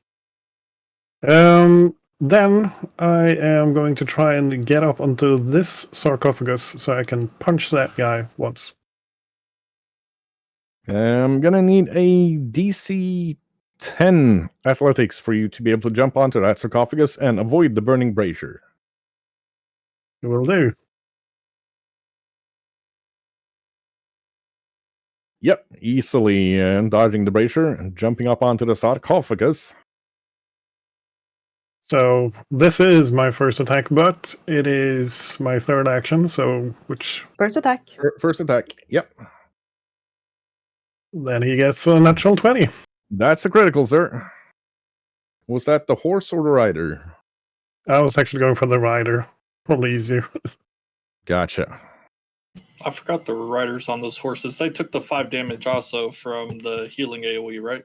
Yep. So yeah, Preacher jumps up and just smacks the head straight off, or kicks the head straight off of that rider, and he is dead. Marisol, could you remove your range thingamajigger? Yeah, sure. That is now Sara's turn.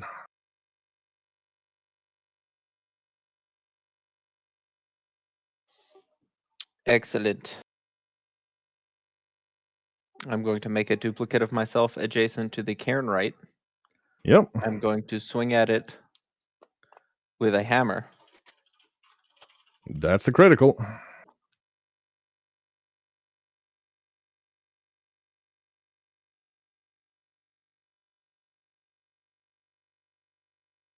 Oof. And then I'm going to whammo the shit out of it. Yeah, it knows it's been hit. You get it straight in the back of the head. And then I'm going to use a move action to move here, which breaks my second character. Gotcha.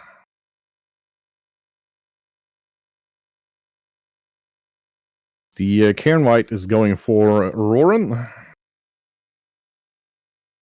That's a miss. Sir, make your fortitude save. It's been made and it's a success.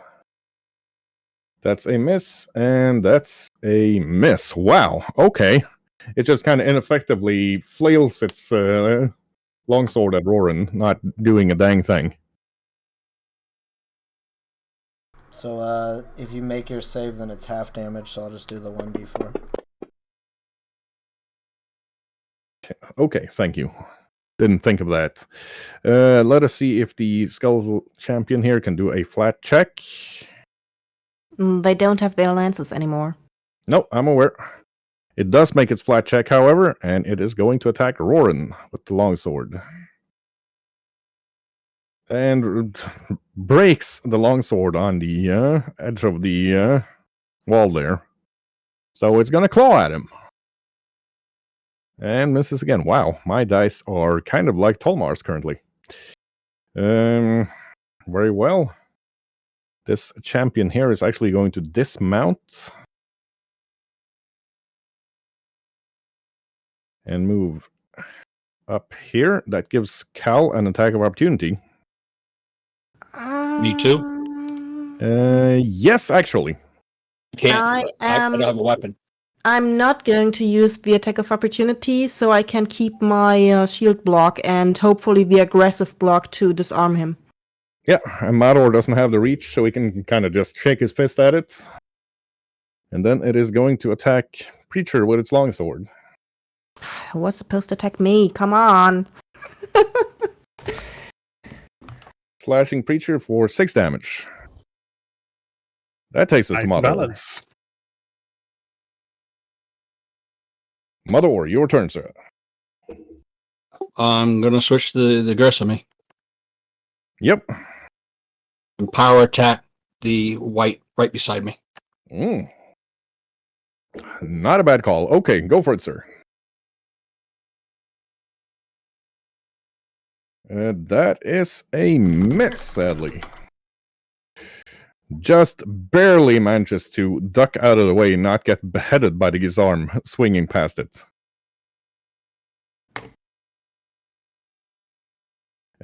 Which takes us to Leopold. Finally getting back into the fight. Yep. Leo will focus the skeletal horse at the end with his hunt prey.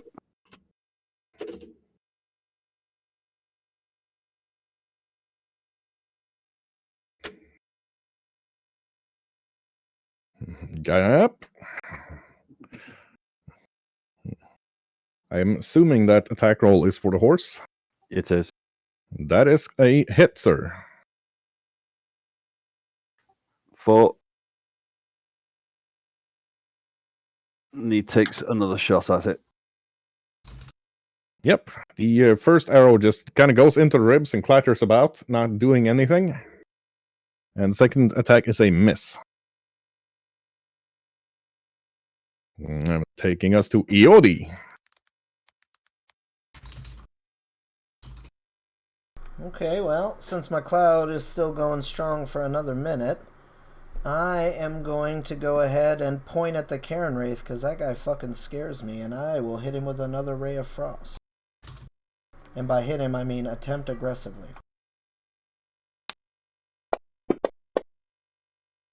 Yeah, that checks out. Yep, he matrix dodges it seemingly without having to work for it. And that's my turn. That takes us to Kalazir. Yeah. So, trying to get their attention, my first attack will be on the rider on the sarcophagus. And he blocks it. And second attack is going on the one in front of me, the right. Did I take the second attack here? Didn't fall into the chat box, so I can just roll that one again. It's weird that we keep missing the table with digital dice. Yeah. I know I don't hit either of them, but raising my shield again and hoping that my attack on them got their attention, so they are leaving the others alone. Right. Okay, Edamir's turn. I'm going to need a save from Roran against the Iodi's Ash Cloud. Yep, Fortitude. I believe so. Yes. And I don't think that's a success. Nope. So that's 2d4 So- damage from Iodi, and he is dazzled. So that's a flat 5 to be able to attack. As he starts sneezing from the burning ash. And let's see. I will cast Disrupt Undead on the Cameron. Ooh. So Fortitude save on him.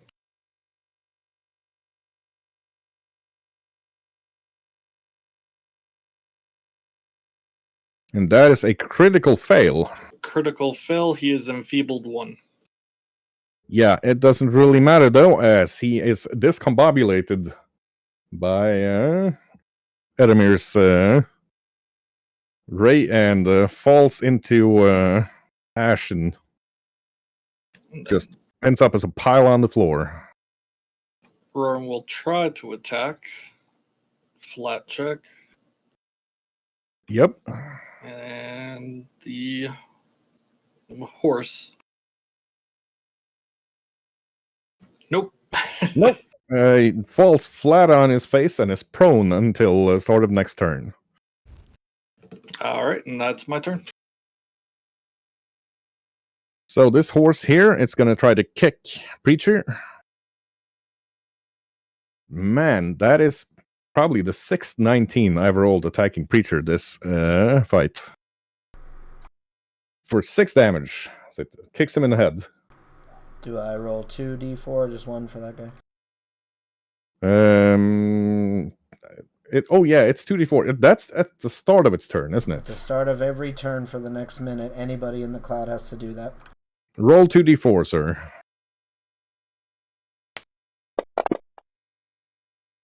Well, the horse is about to kick Preacher in the head, and then the ash cloud burns it up, and it falls apart.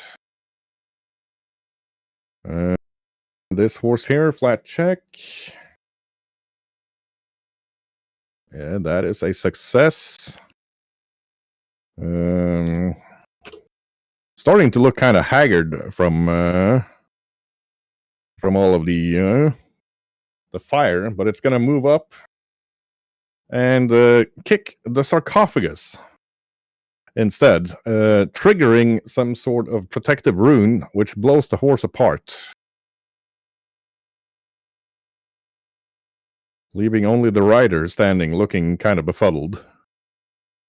And this last one here is just going to first try its flat check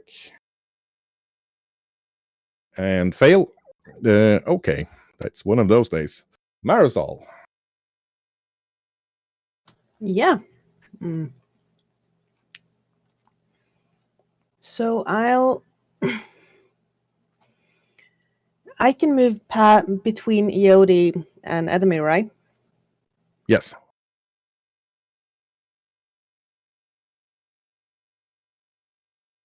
Then I'll shoot the last horse. Gotcha.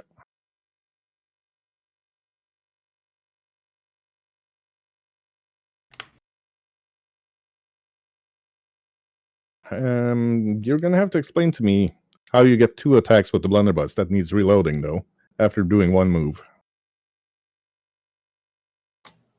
Does it need reloading? I forgot to check that.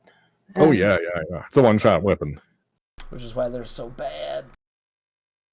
Well, then at least I get to reload it by swinging my whip at this horse without really trying to hit it, because that's all I need to do, make an attack with it. Okay. So you get a shot, and then you can take a whip attack. I can take the whip attack first, and then I take the +9 for the blunderbuss. Then I reloaded it. Okay. Well, you do hit the horse, so you're free to try to do your damage for the whip, too, by the way. This thing does not have armor.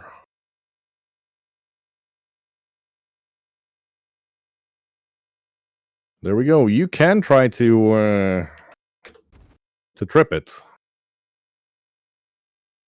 Yeah, why not? I might as well try to drag off a leg of it. But no. Nope. And that takes us to Preacher. Okay. Since Cal can reach the one south of me, I'm gonna beat on the one to my left. Ah, yes, the Swedish left, also known as right. Go for it, sir. Bum, bum, bum, bum, bum. You Very are well. elevated. You're higher than it, so you do get a +1 to hit. First one's a critical, second's a miss.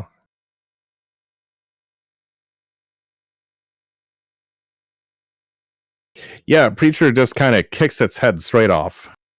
Head lands somewhere over by the lantern over in the corner. And the rest of the body just falls down. And the last punch is going to go to the one that's still standing.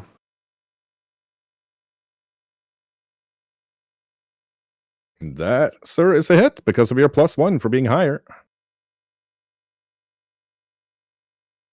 And yeah, Preacher just kind of reaches in, grabs its spine, and breaks it in two, and the thing falls down in 2 pieces.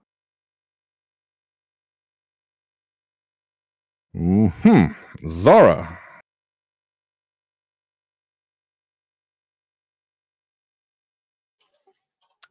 Does the ash cloud exist right here? I don't know if you can see like the distance markers, circle, swivel. If you try to, yeah, I believe the ash cloud is there. It's right here. Yep. Okay, well I just won't worry about it. I'll teleport adjacent to the skeletal horse. Does it still have a champion on it? It does not, because he had dismounted to go fight. Then I will swing at the horse. Yeah, that's it. And then I will Kraka. break my illusion. Yeah, you smack the horse, breaking its back, and it falls down into 2 pieces.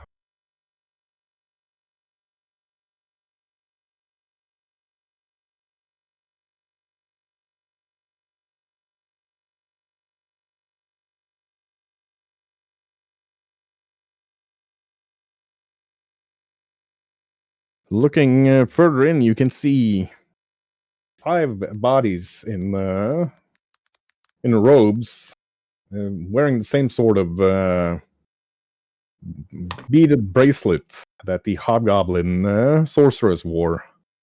That have been brutally cut down by these undead, lying around in pools of blood. And on that note, we've been going for almost 3 hours, so we're going to take 10 for bio breaks, coffee, smoke breaks, and all sorts of other shenanigans.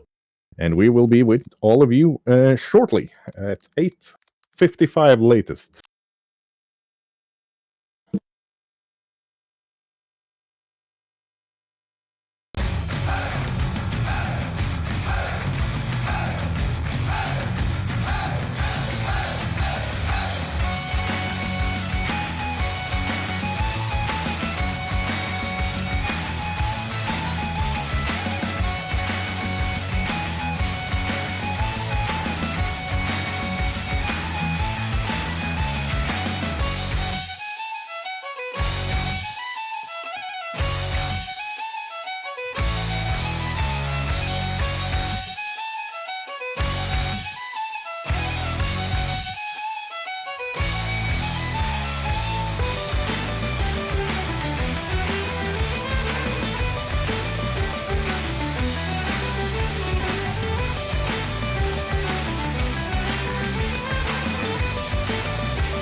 Okay.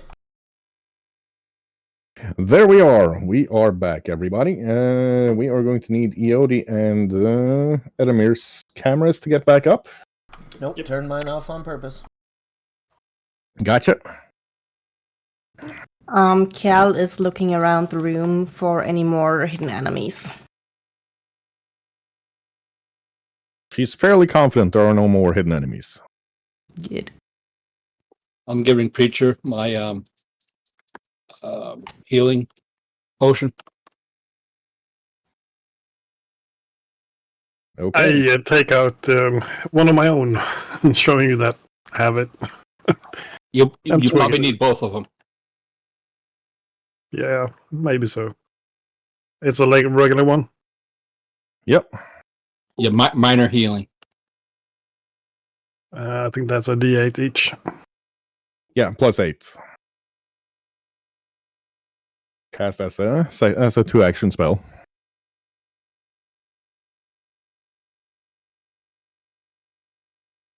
Well, that was fun. I wouldn't exactly call it fun, but you know. Yeah, speak for yourself. Yeah, looking over her shoulder. Fun? Preacher, if you go down anymore, I can't save you. I don't plan on doing that. And Leo's not looking too good either. Oh, I will be fine. I landed on my feet. Which will be why my knees hurt. Am I really old? Looked like a pretty long way down. Did you see anything down there? Yeah, the falls going by zip as I went.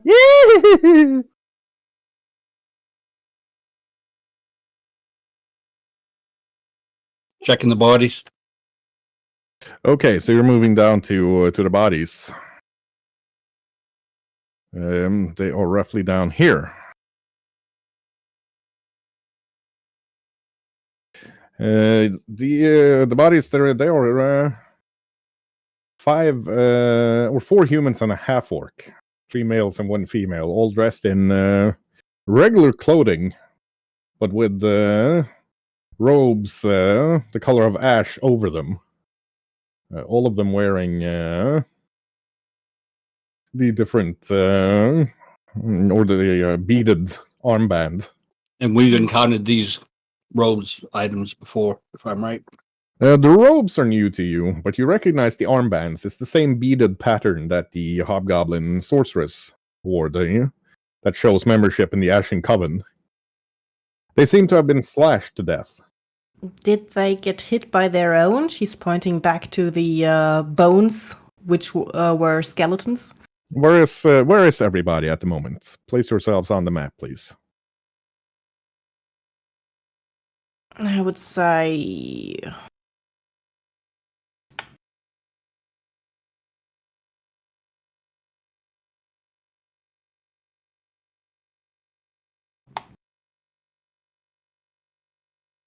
Yeah, staying close to my door.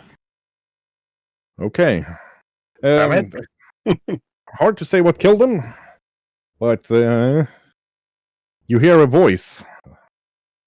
A female voice going, how good of you to come and clean out those grave robbers. Ah, yes, the spiders asked us to. Ah, yes, the spiders. Such nice creatures. Now, I've been stuck in this crypt guarding it for longer than I know. If you don't mind, I'll grab one of these bodies and go see what the world has to offer. Probably not. As in, we do mind. You would deny me this? Who are you? I am Shereza, the guardian of this crypt. Then why would a guardian of the crypt want to go out and see the world? Aren't you supposed to be guarding the crypt? Everybody I guarded this crypt from has been dead for longer than my bones have been dust.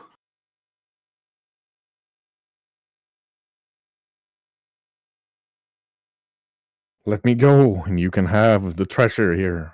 I care not for it any longer. Our wars are ages and empires past. There's no point in me staying here any longer. What do you mean, let you go? I'll possess one of these bodies and leave this crypt. They don't need it anymore anyway. I can see the world until the body rots away.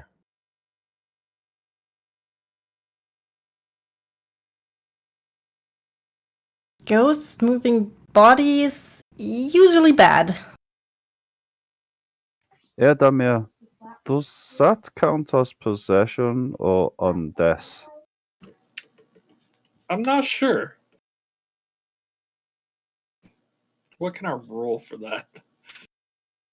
That'd be a religion.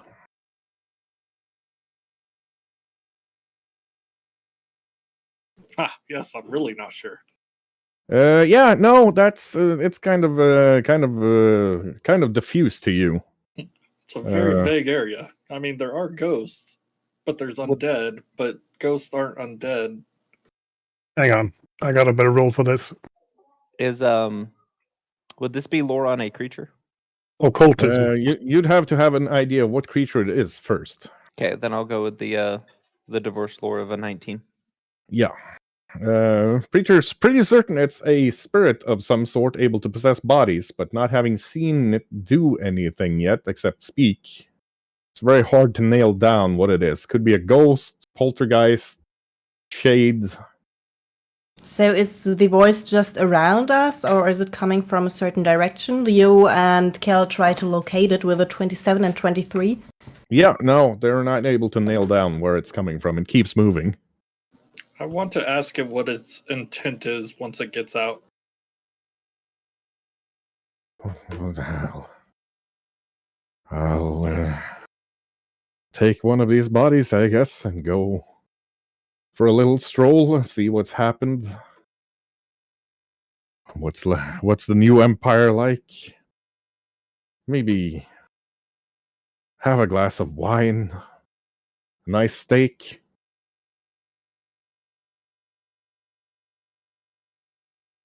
These That do one not, doesn't seem too mangled. It should be able to pass for alive for a little while. these things do not sound so bad. Does anyone have a problem with allowing the voice to do this? I would have to pray to Apollo first and see what he says. Then pray, my friend. What will happen after the body decays? I don't know. I've never done this before. I try to look around with my arcane eye and try to see if it's in classed as invisible. Ah, Sorry, go ahead. let us see. I'm gonna show. Of course, the rest of you don't see this, but Preacher does. It's floating right next to Edamir. Okay.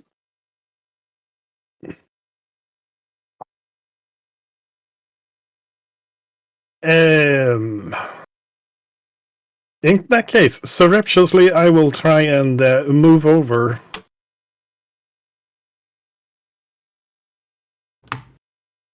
Give me a deception.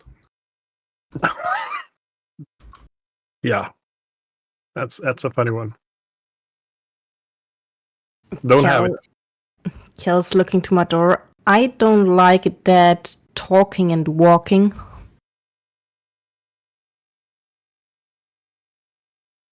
Nope. Preacher's definitely not able to hide his intent.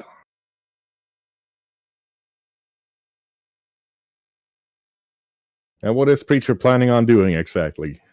Well, I just wanted to get close and be able to safeguard enemy in case that thing actually does anything.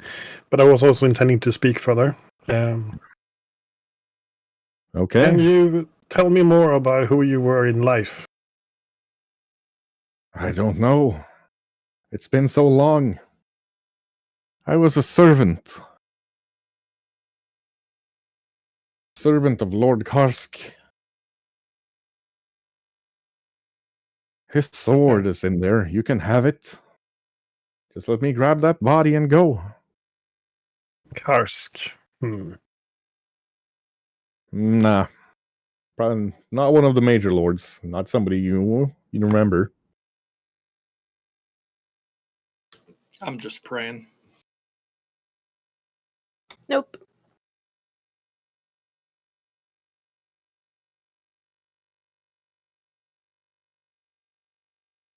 We have not been paid to, stop this ghost or whatever it is, but, does not seem like heroes' work to allow the undead to roam freely.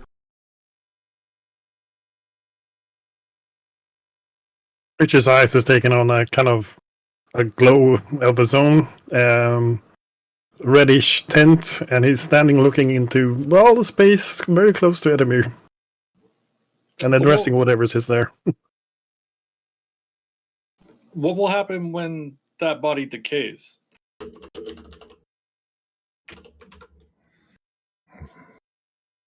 Well, I may cease to exist.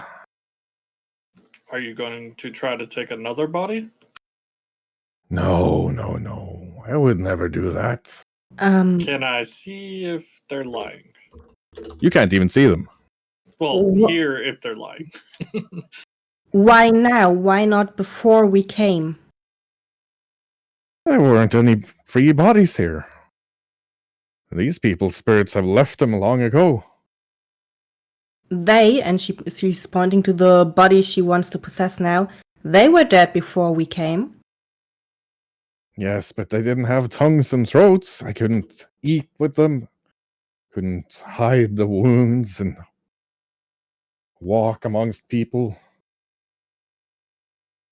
They didn't have eyeballs to see the sun. No, she was pointing at the roped ones that she wants to possess now, not the ones we killed. Well, yes. But there's no point possessing a body and then having a bunch of doughty, stalwart heroes like you strike it down thinking it's undead. I wanted to make a deal.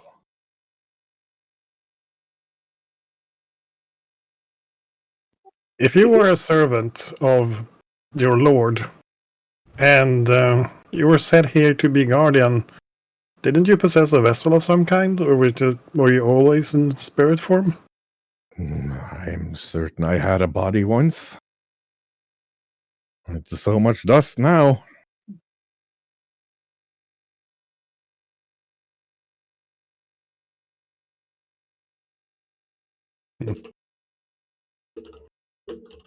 Well, if she wants to pay us, I'm okay with looking the other way. I've got enough of my blood spilled on the floor here. I'm pretty sure it's an undead spirit. Well, yeah, but still, it's not gonna hurt us, and we're not paid to stop her from anything. If it's undead, it can't be allowed to continue. It might hurt somebody else. Once that body's gone, then it might decide to try to take over somebody living. So you'll not give me the body?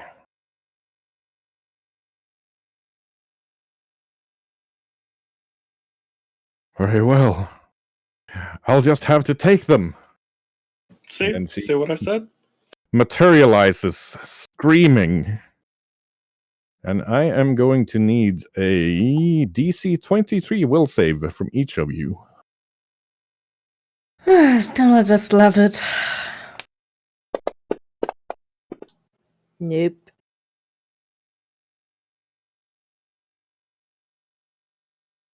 I'm And really she so- is terrified. Yeah, I'm so glad for my bravery tree. Did we just get frightened? Frightened 2. Oh, so I actually take frightened 1. Nice. No, not nice. I will use my invigorating fear reaction, and I will We gain. will do that on initiatives, because she has started the fight. Gotcha.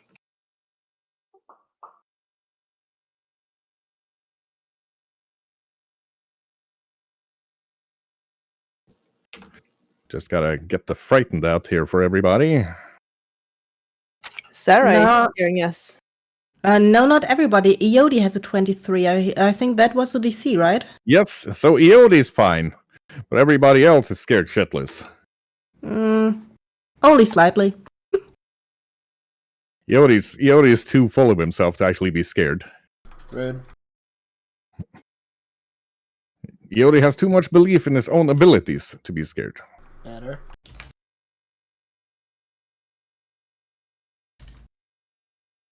Let's roll initiative for this encounter.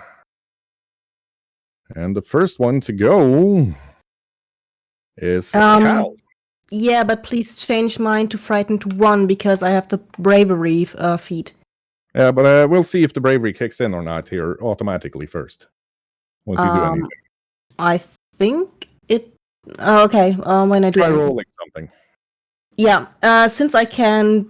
Do we see it now? Since it screamed, or It's currently visible since it screamed. okay, because I do not see the token. I have bravery too. There it is. Oh, okay. In that case, I am going to take 1 step close to it Yes. and swing my axe. Yeah, I know you have bravery, Bunty. We'll see if it kicks in automatically or not here. It does not. It does not. I'll, No. I'll change it for you and Cal down to frightened 1. So since it says effects -2, it should be a 22 now with the frightened 1, or? It Oh, should be a that's right. 22 with the frightened 1, yes. Correct. Okay. So is it a hit? No. Okay. Raising shield. Gotcha. Marisol. Yeah, I'm scared shitless of this thing. So, and I have no idea what I can do against it. But I'll shakingly raise my dueling pistol and try to shoot her.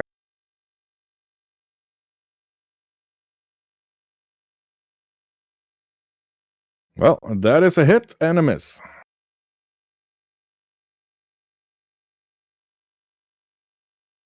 But the shot doesn't seem to do much. And I have something wrong with my damage here. I'll need to fix that. But yeah. Okay. It should Right. be less, so it's still not doing jack shit. And the dueling pistol, we all remember, also has the reload thing. So I'm assuming you're trying to whip in between those shots. The dueling pistol has 10 shots before I need to reload it. Oh, wow. I wasn't aware of that. Well, I learned something new. Thought it was a one shot. Nope. Assumptions make an ass out of you and me. That's okay. I'll go mop rain after we're done. That takes us to Edamir. I'm going to use my reaction for Invigorating Fear to gain 5 temporary hit points. Oh. Got it. I'm going to 5-foot step back and cast Disrupt Undead. Let's see if you're really undead. It's a fortitude save. DC 20 fortitude, isn't it? Yep. Right. Dum dum dum dum dum dum dum dum. That seems to be it seems to resist it, but it still does an acceptable amount of damage to it compared to Marisol's gunshot. All right, then. It must die. Rowan will move up, and that'll be it for me. Okay. Iodi. Oh dear, that is an annoying noise. We must silence it now. And I will wiggle my fingers and do a 3-action magic missile at this thing. Gotcha.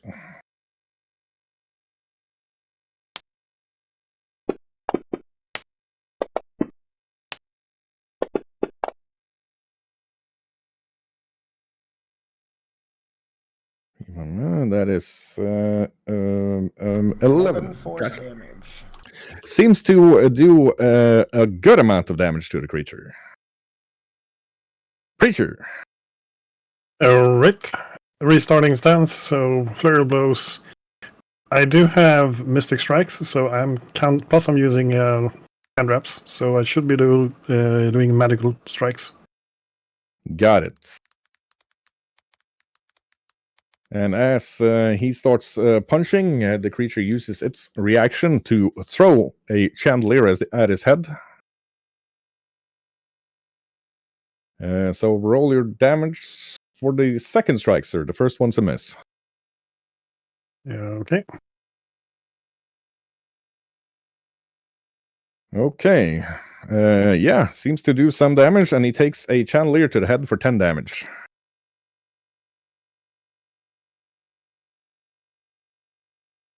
Oh, dang. Zara. Zara would like to do an esoteric lore. Gotcha. Doesn't actually seem to remember anything about this creature. Currently too frightened to think.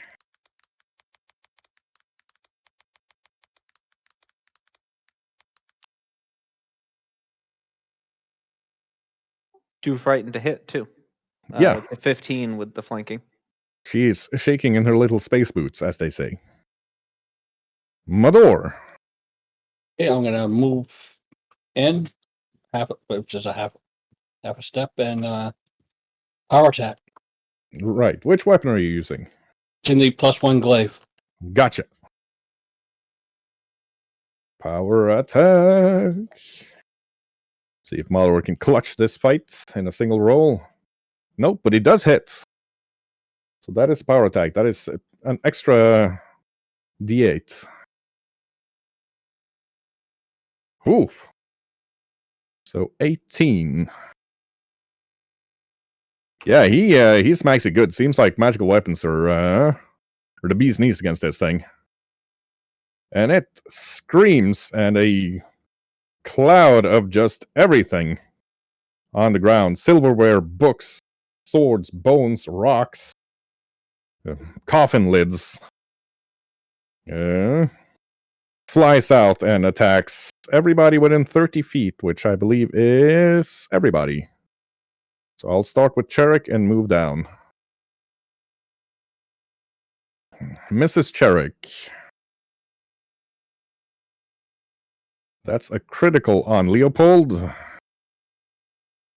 who takes 36 damage, being hit by a flying coffin lid. My lord, Mrs. Iodi.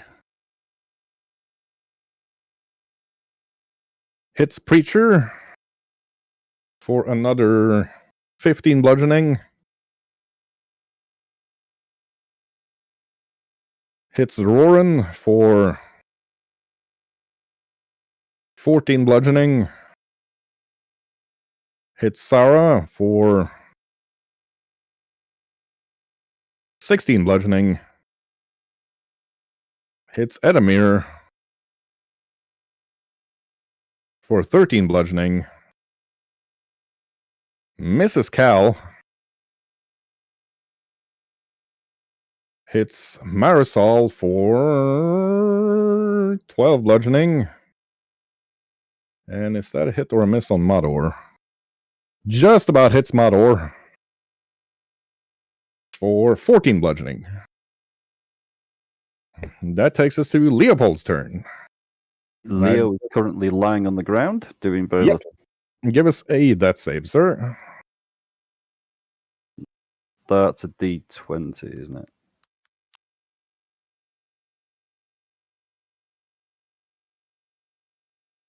And Leopold is dying currently. That's not stabilized.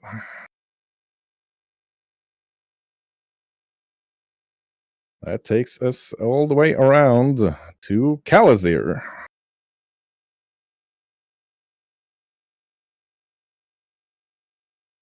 Cal is swinging her axe. Woof. Ouch.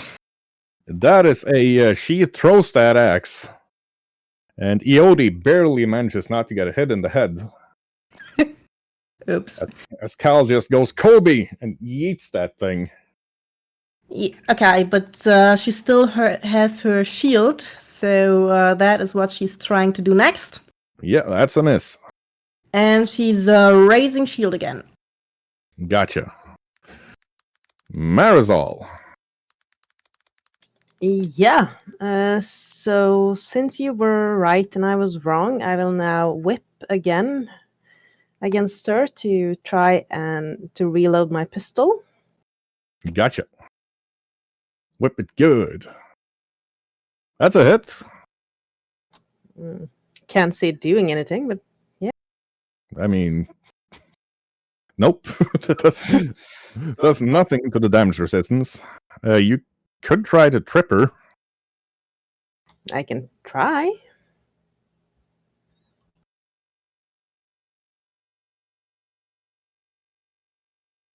Yeah, Cal yanks the poltergeist and she lands on her ass. Marisol yanks the poltergeist and she lands on her ass. Didn't see that coming when I made this encounter, but there we go.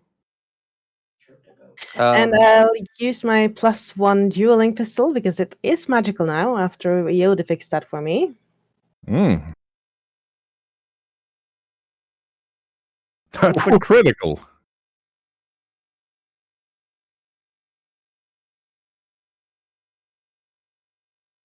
Throws it on its ass and shoots it in the head, which is usually enough to kill something, although this thing is not quite dead yet. It's looking very, very weak. And confused, probably.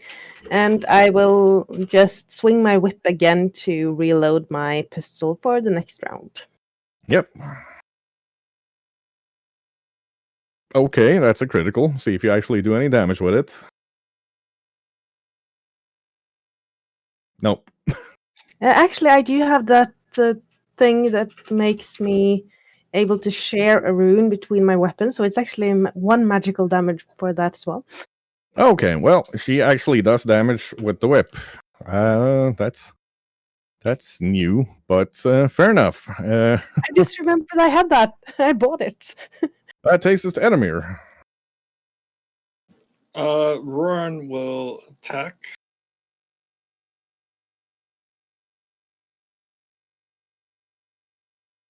Youch! That's a crit. I don't have crit set up. Oh, just hold shift when you roll the damage, and it should do it automatically. There we are. That's a fair bit of damage right there. Roran actually goes, just bites the poltergeist and starts shaking it until it's fallen completely apart and drifts off. And it disappears. I will clap my hands together and be like, well, that settles that. Edamir, you need to save Leopold. I have no healing and there's no dirt, Save but I can try. We'll stay on combat turns until Leopold's either stable or dead. I will, or actually, yeah, I got stabilized. I'll cast stabilize on him. Fair enough. About that. He's stable. Right, then we move out of combat turns. Yeah, Cal is running to her axe to pick it up again.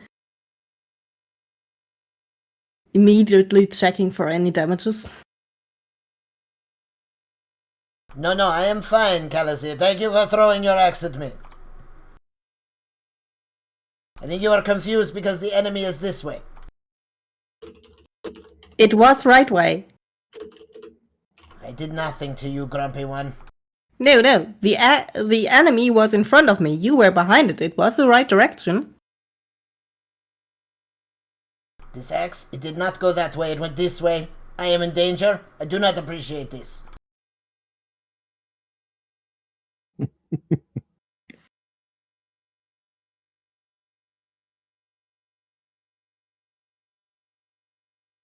Okay.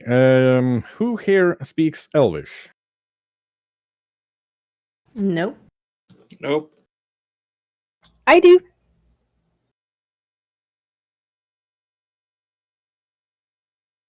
I do. The unconscious person. I do. half of.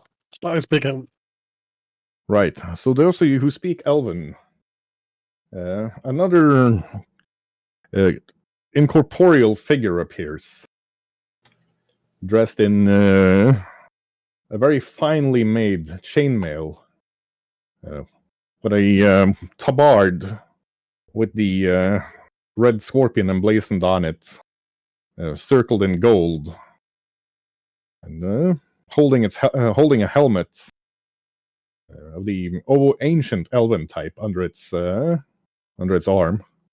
Seems like it's an elven male, and as with most elves, very difficult to say how old this individual actually is. But comes sauntering out through the wall,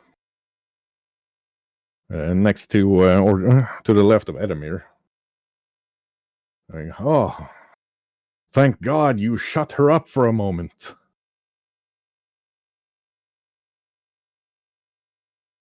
Expecting another fight, Cal is stepping in front of Marisol, raising her shield. What's he saying? He's thanking us for getting rid of the ghost thing. And Elvis shall ask him, does he mean harm? Sorry, what did you say, sir? I said, I'm going to ask him in Elven, does he mean harm? To you? No, I don't mean any harm. You've given me a moment's rest for the first time in ages. That infernal woman decided to haunt my grave after I fell on the battlefield, even though I rebuffed her again and again while we were both alive.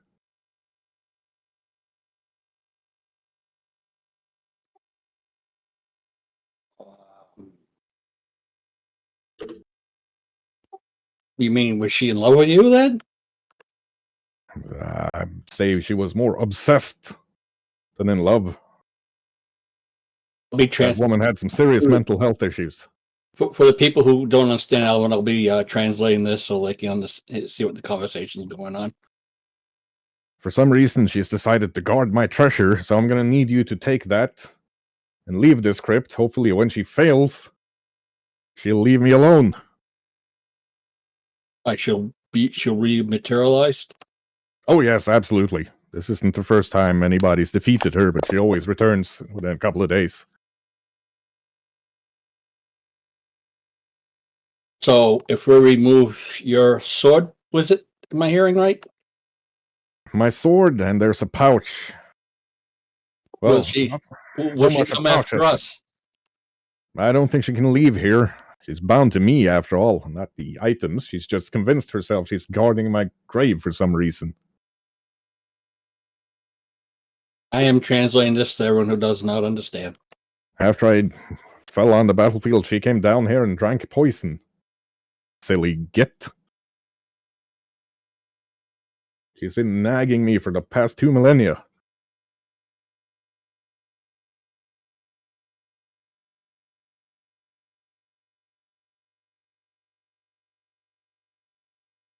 Okay. Rest in peace, I guess. Well, I sure hope so. I'll need you to grab my sword, Lienhog, and the robe. It's magical. There's a lot of crap in the sleeves of it. And get the heck out of here.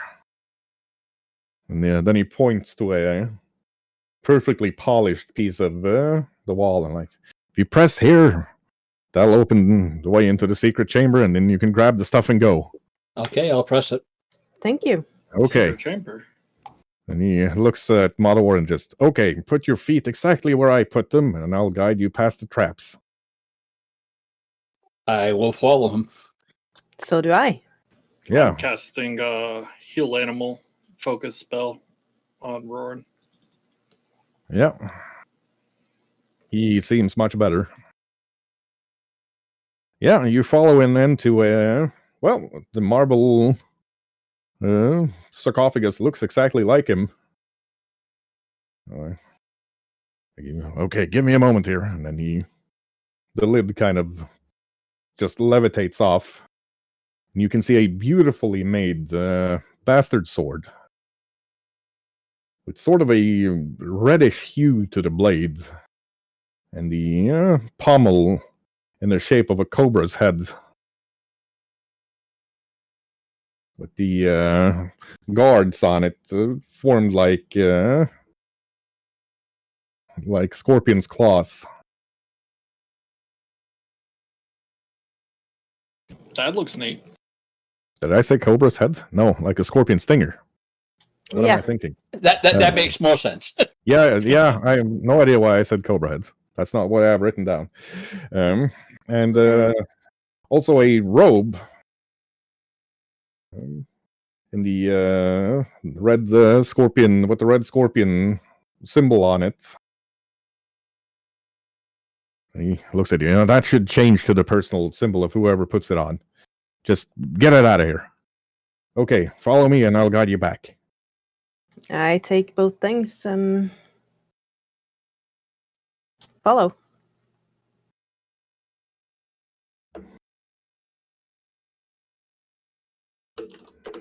He guides you out. Can you translate for me to him if he was so concerned about the girl stalking him? Why did the girl want to get away then? I translate what Ed says into Elven. Oh, I assume she's quite insane. She probably wanted to take that body for a little walk so she could kill as many people in the streets as possible before being pulled back here. I translate over to you again. And you're not insane? And you're not insane? Well, no. I mean, I trained in the art of warfare for years. I've long since learned to tune out nuisances like nagging hags that just won't leave me alone in the afterlife. What will you do now then? Well, hopefully once she dissipates, I'll find my peace and I can go. All right.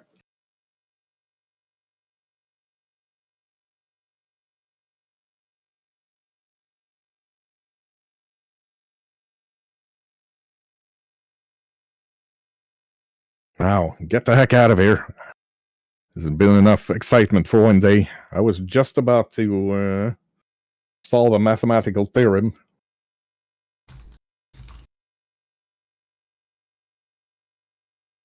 Preacher picks up Leopold and carries him out with a little bit of assistance, getting past the hole, of course.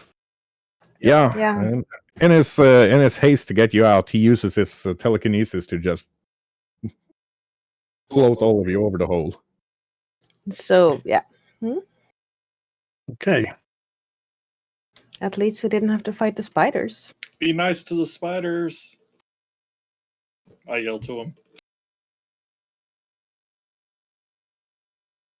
Well, of course, they're creatures of the land.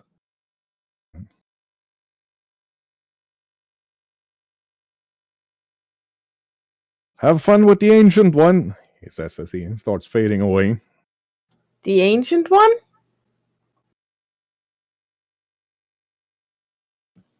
Well then, Ancient One. Master Iodi, will you take a look at these things for me, please?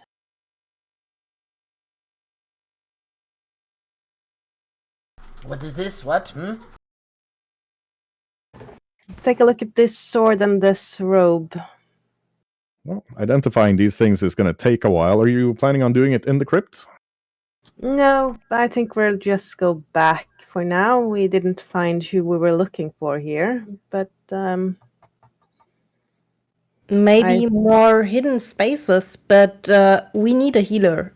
Pointing at Leo. we definitely need a healer and we need to rest. Well, if you give me a couple of minutes, I can at least get him up on his legs.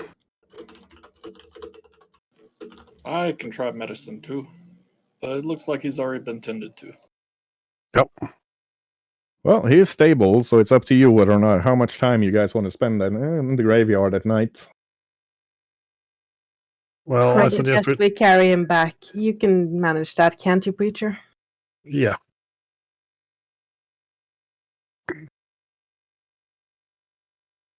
Yeah, all of you are pretty sore.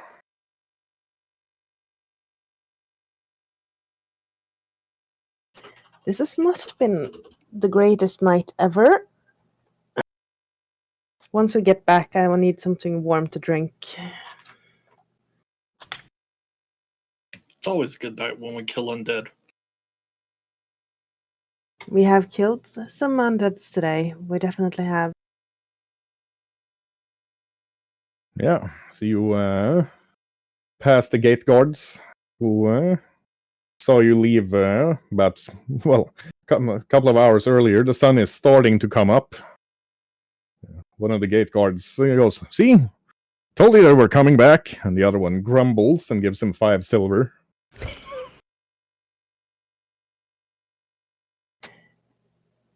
Make sure no one bothers us for the next couple of hours, please. "Oh, yes, ma'am. I'll make certain to tell the knights that you're not to be bothered. Ma'am." Thank you. And then I hand them each a silver coin. "Well, now will tell the knights that you're not to be bothered." Then they give a grin as you kind of shuffle and limp back to your tower.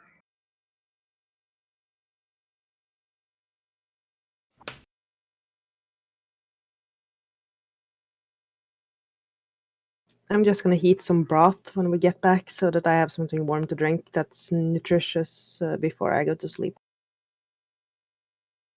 I tuck Leopold into bed, and my wound treatment earlier is successful with all hit points. I'm gonna Yodi's feeling fine, so he's just gonna take a study on these items that Marisol handed him. Kel is going to use the tools we have to repair her shield. I'm gonna find wherever we put that magical bag and pull out a mouse and eat it.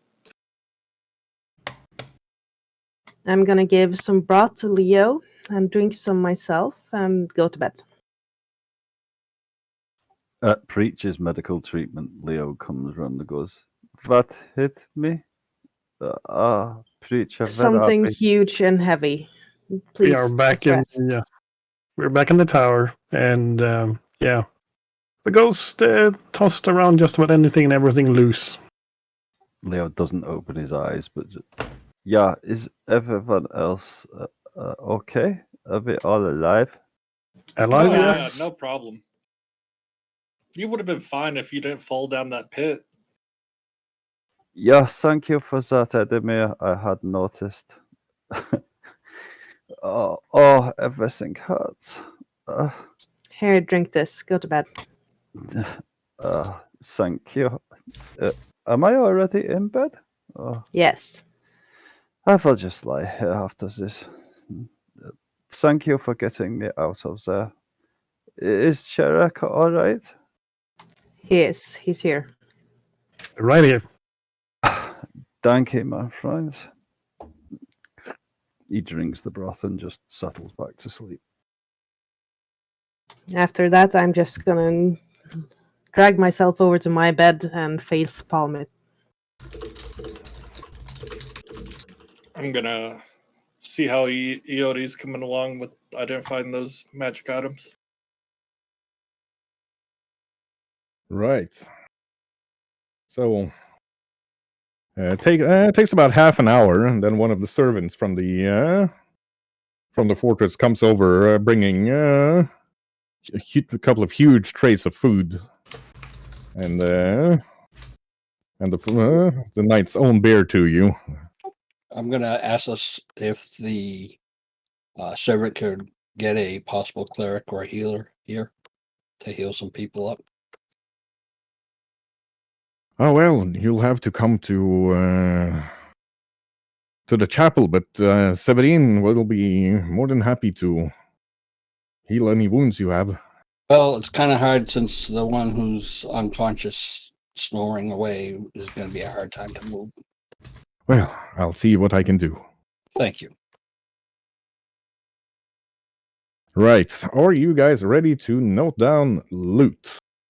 First, I would like to set me a DC for repairing my shield, as I cannot find anything in the item 19 is description. good enough. Okay, normal success or critical? That's important for me. That's a normal success. All right, thank you.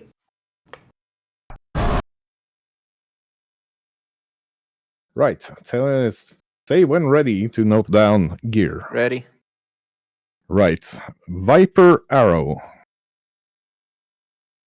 Warning Snare. Stone Fist Elixir. Sleeves of Storage. Attached to an actual robe. 1+1 Striking Rune. 1 Tin Cobra. 1+1 Striking Rune. 1 Exploding Shield. 1 Ghost Touch Rune. 1+1 Armor Rune. 1+1 Armor Rune.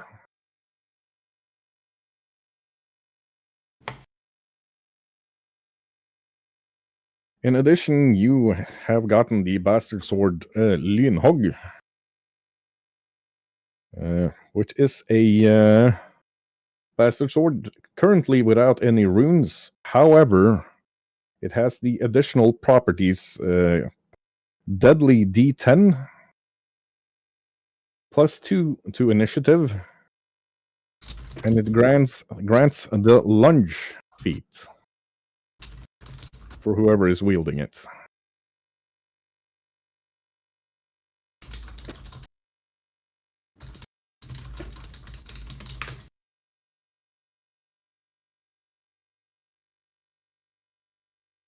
So you said +1 striking. Are they striking runes or are they +1 runes? They are striking runes, yes, but the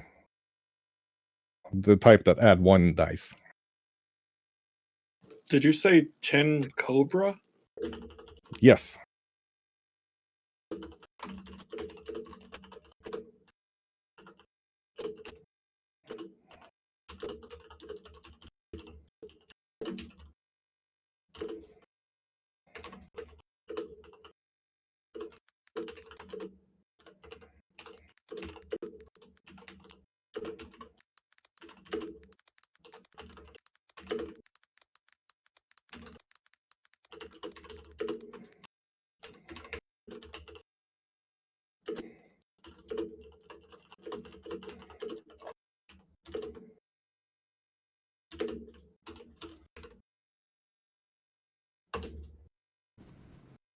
I sent you the notes, Zara.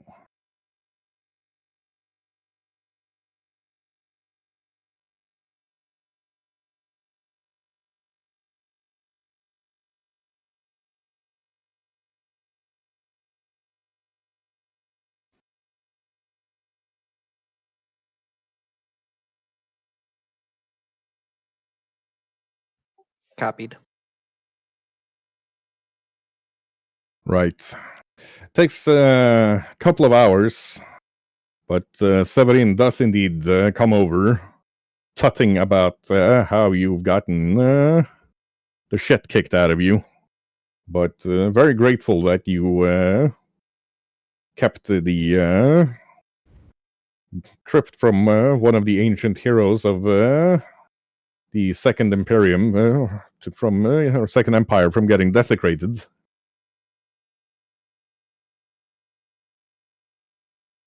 So you are all at full health.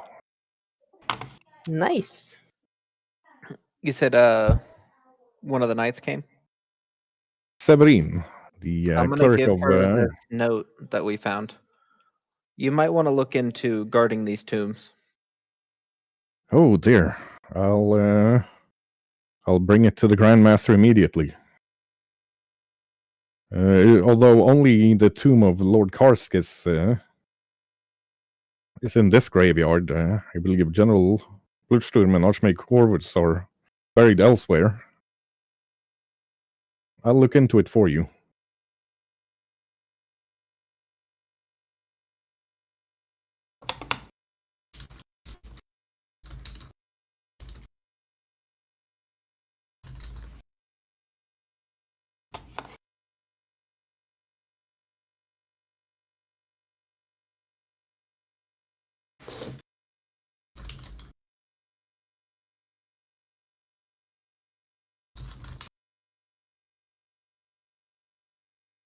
So you all been healed up and have gotten a proper rest after a long and strenuous night. It's about dinner time. Good day or good morning or whatever it is. Do we have black bean brew? I was just thinking that myself. Oh, You have the uh, ability to make it, but there's none ready-made. Then I'll start making black bean brew.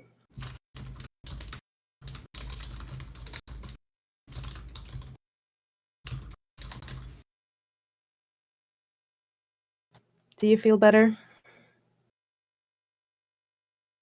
yeah, surprisingly so. The aches and pains are gone. I feel like I just had a long sleep.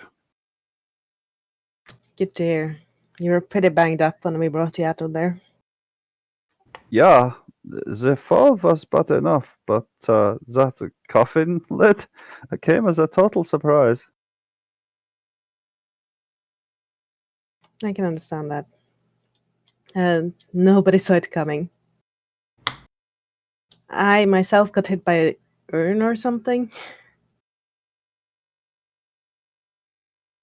From the first floor, you hear, "The Lord's loot! I must have the Lord's loot!" And then, "Oi, you get out of here, you crazy witch!" And then there's a thump sound. And all of you get sort of a pressure in your eardrums. Oh wow. Ow. What was that? I do not know. It does not. I'm sound guessing good. it might have been the ghost from last night. Come, let's check. I go down. Sort of Following. disappearing up the stairs to the next floor. You can hear a mutter like the cheek of some people. And going down, well, you can't really see any difference except that there's a light coating of rime that's melting very quickly on the door handle.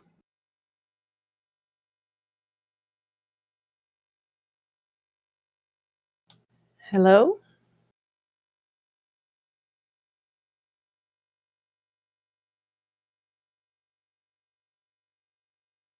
Hmm. Not even the guards? No one answering, at least. No guards on your little part of the watchtower. Besides, you specified you wanted to be left alone. So who Should did we we go hear? investigate? And you thought we were crazy when we were talking about people helping us, and nobody was here. I didn't think you were crazy. I just thought you might have needed some sleep. Let us go check the top floor. This does not disprove craziness. This is true. Trogi?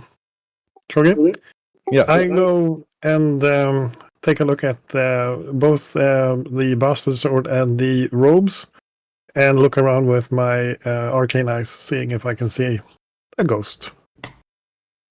For just a moment, you think it's 8 people. A human, elf, dwarf, dressed in armors. It looks like they have breastplates of some sort, and a variety of weapons. Nothing uniform. All of their gear seems to be bronze. They're all wearing those wolf cloaks. Mix of male and female. Not with the red scorpion emblem, but with a deep maroon uniform under the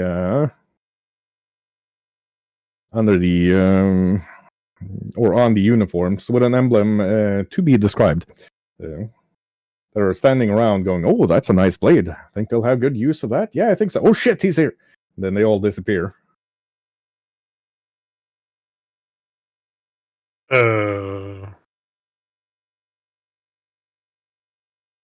What is it, preacher?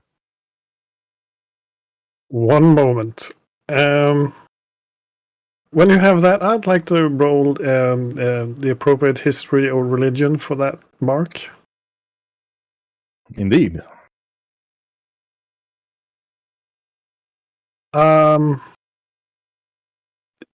Leopold, you do know that I've been gifted by my maker by the ability to see things that are invisible or etheric. And I just saw a group of people, different races, and they were kind of uniformly clad in bronze and wolf cloaks. They were talking about the weapon, the bastard sword. And then they perceived me seeing them, and they vanished. I know you can see things that we cannot. This group of people, ghosts, perhaps? That is Not very sure interesting. how to classify them. It's definitely etheric in nature. They could be tied to this place, they could be tied to something else. I don't know. They could be free roaming spirits of some kind. I must ponder this. But They had I am sorry. Sorry. Please go ahead. They had an emblem that I'm trying to remember and recall. Sadly, I do not think I can help. But they were just standing around discussing the blade. Yes.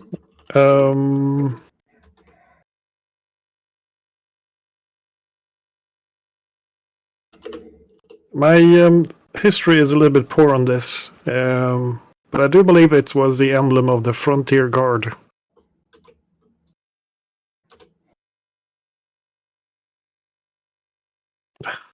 I cannot say that I have heard of them, but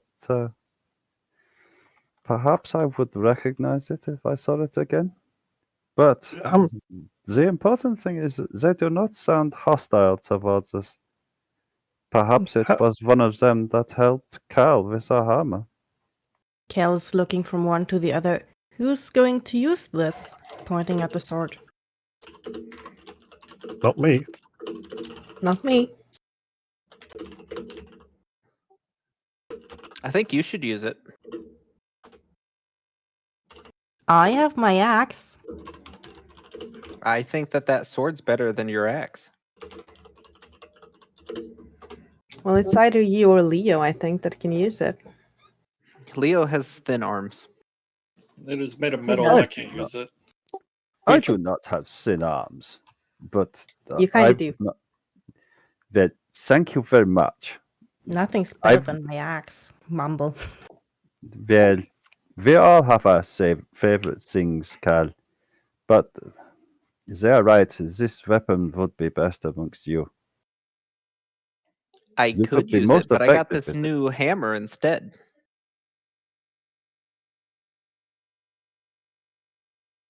Yodi could drag it upon the ground and then drop it every time he wants to use magic.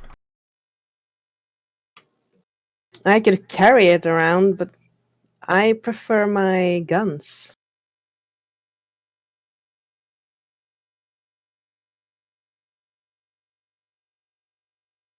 Creature.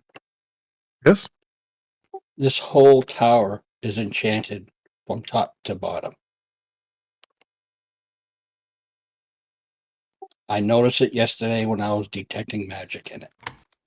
It's completely enchanted from the top to the bottom. Every square inch of this tower is enchanted. Possibly second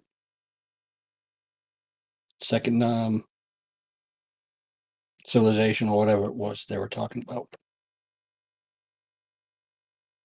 That The would make second- sense. The Second Empire model? Second Empire, thank you. That is very interesting. It is over 2,000 years old, I think.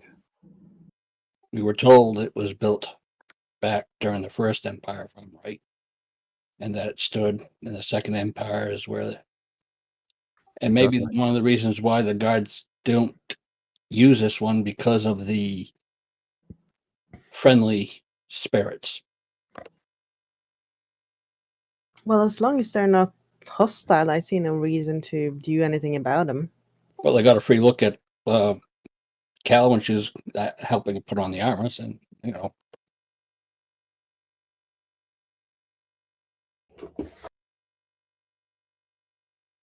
And they just let us know you guys were coming, so to make ready. That was And I nice think- of Mador with them. the And I sly think eye. I think they just might have probably forced that poltergeist we fought yesterday. Last night. Away. It sure does look like it, and I'm very happy they did because I really didn't feel like fighting one again. Nope. It wasn't that bad. You did not fall down a hole, then have a coffin lid land on you, Edemir. That is true. Trust me, I do not wish to try it again. But maybe next time you'll succeed at jumping over the hole. I think he needs to spend more time with Mador doing some of them exercises. You may have a point. We will see. That Sitting down to discuss the events of last night and today, you realize that the pot of black bean brew is actually finished boiling, but you can't remember actually ever putting it on, having been distracted by the poltergeists. And on that note, we will end today's session. We will be back next week with more fun end games. Yes, Mador. I would like a section with Cal before we close up. Do so. Cal, will you walk up to the top with me, please? Yeah, sure. She's taking the sword with her since everyone kind of pushed it onto her.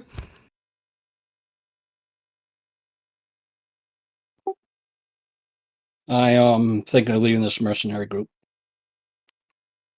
Why? We have a leader who's not a leader, but one person who don't want to be a leader is telling everybody what to do, True. and he agrees to everything she says. We have a wizard, but you know how I feel about wizards.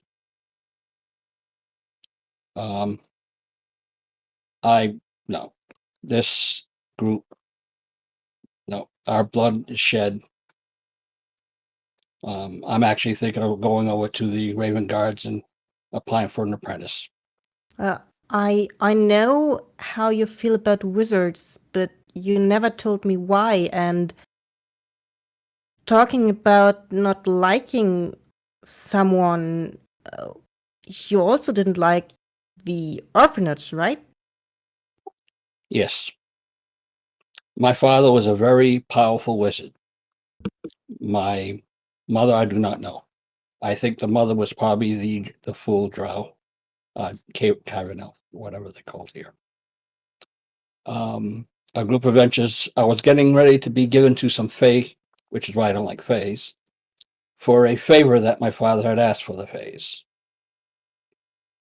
A group of adventurers came in, killed my father and the faes, and dropped me off at an orphanage where the sisters don't like non-human babies or children.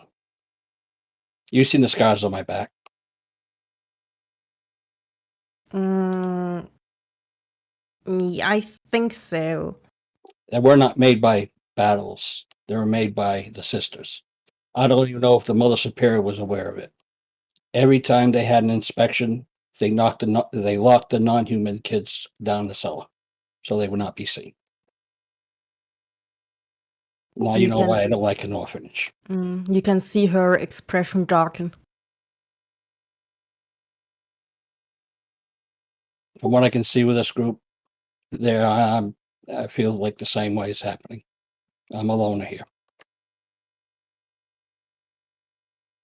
I feel more We're comfortable. I feel more comfortable with Raven Guards in here. but I need you. You said you would help.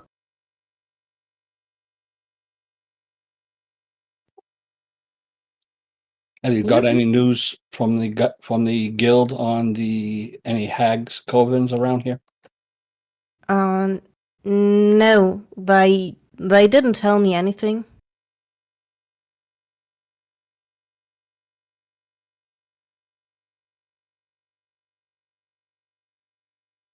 That's my feeling right now. I'm going to head to the Grandmaster and have a chat with him when we get a chance. But I fight best in team with you. If you leave, I don't know.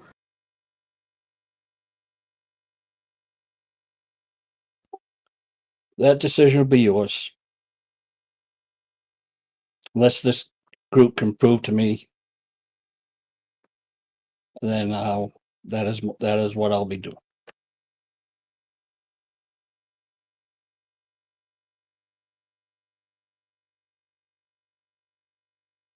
Please wait and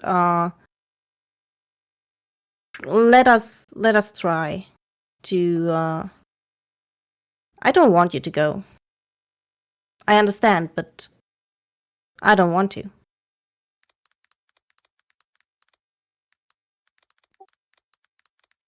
I'm going to go to the Grandmaster and have a chat with him.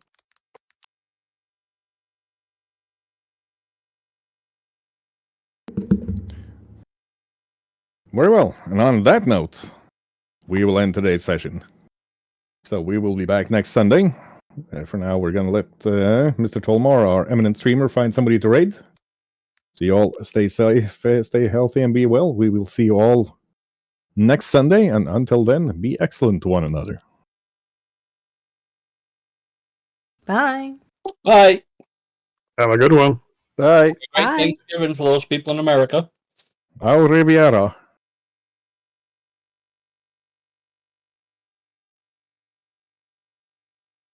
I do excellent French. That was French. Buongiorno. There was no Han nor Titty in that. I'm disappointed.